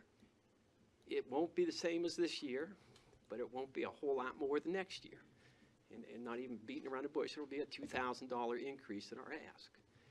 We need to justify that. And so what I'm hoping is that you'll tell us this is how that kind of support from the county makes sense. And if it doesn't, I'm a taxpayer here too. Don't do it. But if we can understand what you want us to do, and we can show you why it's going to take this kind of effort or resource to do it, I fully trust you folks to make the right decision so far as the big picture of the budget is concerned. So that's kind of the news from Roanoke, is that there's, the budget from the governor's office comes out on the 18th. We're going to know better what we can expect from Virginia, from DCR. But our expectation, based on the preliminary budget development that's been going on, is we're going to get less money from DCR because there's going to be less cost share money going on, which means there's less technical assistance. We can trace it all back as to why there's less money coming in. But we're also anticipating that there's more that we're going to be asked to do and to deliver on behalf of the county. If we know what you want us to do, I feel very comfortable we're going to be able to give it a good shot. I'm not going to promise we will deliver on everything, but that is our goal. So thank you again. How am I doing? Whoops. Well, if a citizen from the county would like to, oh, this gavel is up. It's the longest 3 minutes I think I've ever heard. Oh, yeah, so I mean, really, it is, I think, going to be an entertaining, in that we are going to accomplish some good things for the county. But there's a lot that can be done out there, and at some point, individually, or in a month on another 3-minute tirade, I'll share those with you. But thank you for what you're doing. We're looking for you to give us as much direction and counsel. We're getting a lot of that right now. I appreciate it personally. I'm an ROI kind of guy, and I'm also a taxpayer. So for what's invested, I hope we'll see benefits. So if you have questions, I'd be happy. Mr. Minnick, any questions? I don't think so. I don't see any. Mr. Lau, you thank the members of staff for bringing our organizations closer and enhancing communication back and forth. And I just want to thank you for the role that you play in that, because I can honestly say you've increased the communication between our organizations, and it's been for the benefit of citizens. Well, I So appreciate thank you for that. I'm not a doctor, but above all else, first do no harm. So, if I was hurting the cause, you wouldn't see me anymore. But, All right. Well, thank you again. Thank you. Anyone else for the citizen comment period? Yep, seeing none, we'll go ahead and close that. The next item on the agenda is a public hearing. Ms. Hunter, would you like to come forward? Good evening, Mr. Peterson, members of the board, Mr. Badesky, Joanne Hunter, Director of Community Development. The only public hearing tonight is a rezoning request submitted by Bexham LLC. The request is to rezone 1.525 acres from B2 Business Limited District to RO Residential Office. The property is located right here in the Goochland Courthouse area at 3041 River Road West. This is the comprehensive plan map. You can see the shaded parcel. This parcel has two designations. The front portion of it, about the first 500 feet, is designated flexible with residential. What this designation means is it allows a combination of either residential, retail, or office type zoning. And then the rear of the property is zoned designated on the comprehensive plan for single family, low density uses. This is the zoning maps. You can see the shaded parcel is zone B2, which is the subject parcel, and then most of the surrounding properties are designated RO, and then the trend in the courthouse area is R3 or residential office along River Road West. Back in 2002, about 10 property owners in this vicinity of this property, north and south, got together, and those properties were zoned R3, and they got together and came in as a joint rezoning and zoned the entire property RO to offer some office opportunities in the courthouse district. Some of those houses have been converted to office uses. Some of them are still residential uses. And then back in 2008, the Three Fellows Bakery moved into this location. They did have some retail sales out of that facility, which did precipitate them to go through a B2 zoning, because the RO zoning only allows residential and office uses, no retail. So that's when that property was zoned B2 back in 2008. This is what the house looks like now. It has been vacant for about a year and a half. The existing house is about 2,400 square feet. There's 7 parking spaces that were installed with the bakery. The applicant is not proposing any modifications to the property or a building footprint with this application. In fact, there are no uses proposed. They're just trying to market the property. They've had a couple people who have looked at it who have been interested more in a residential perspective than a commercial B2 perspective. So rezoning it back to the RO, which was done in 2002, would give them a little more flexibility to either market it for residential or office. This is the POD that was approved with the bakery.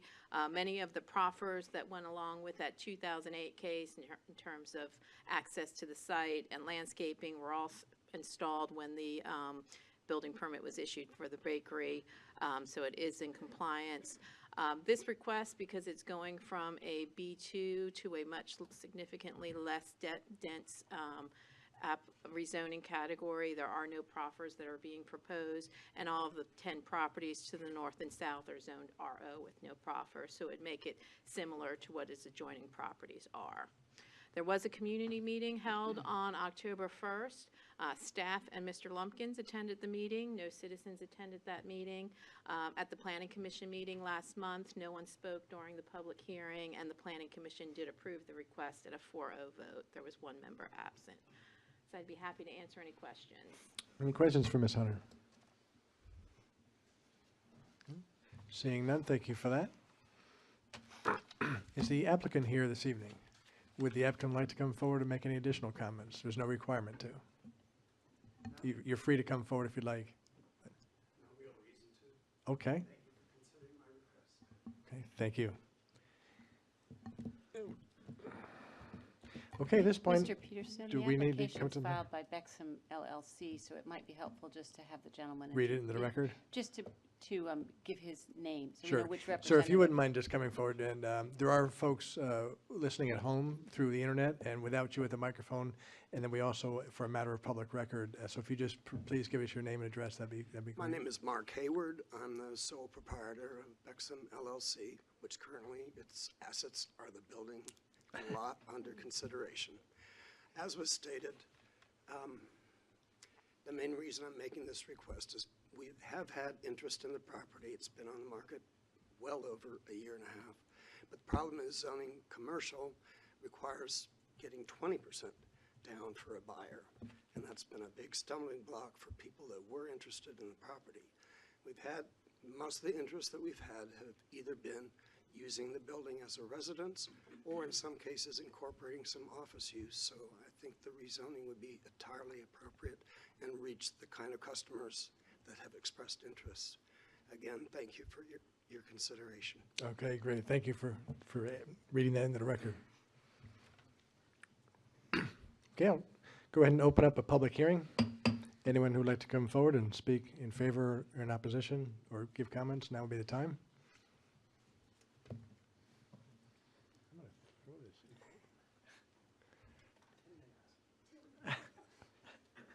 Please limit your comments to about 30 seconds.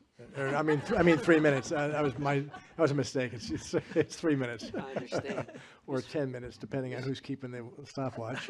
Mr. Chairman, I'm Jonathan Lau, and I'm certainly here with the encouragement to be here, and that's the only reason I'm here, so I have no comment, other than I think it's a good idea. It would make sense to me. Thank you for that.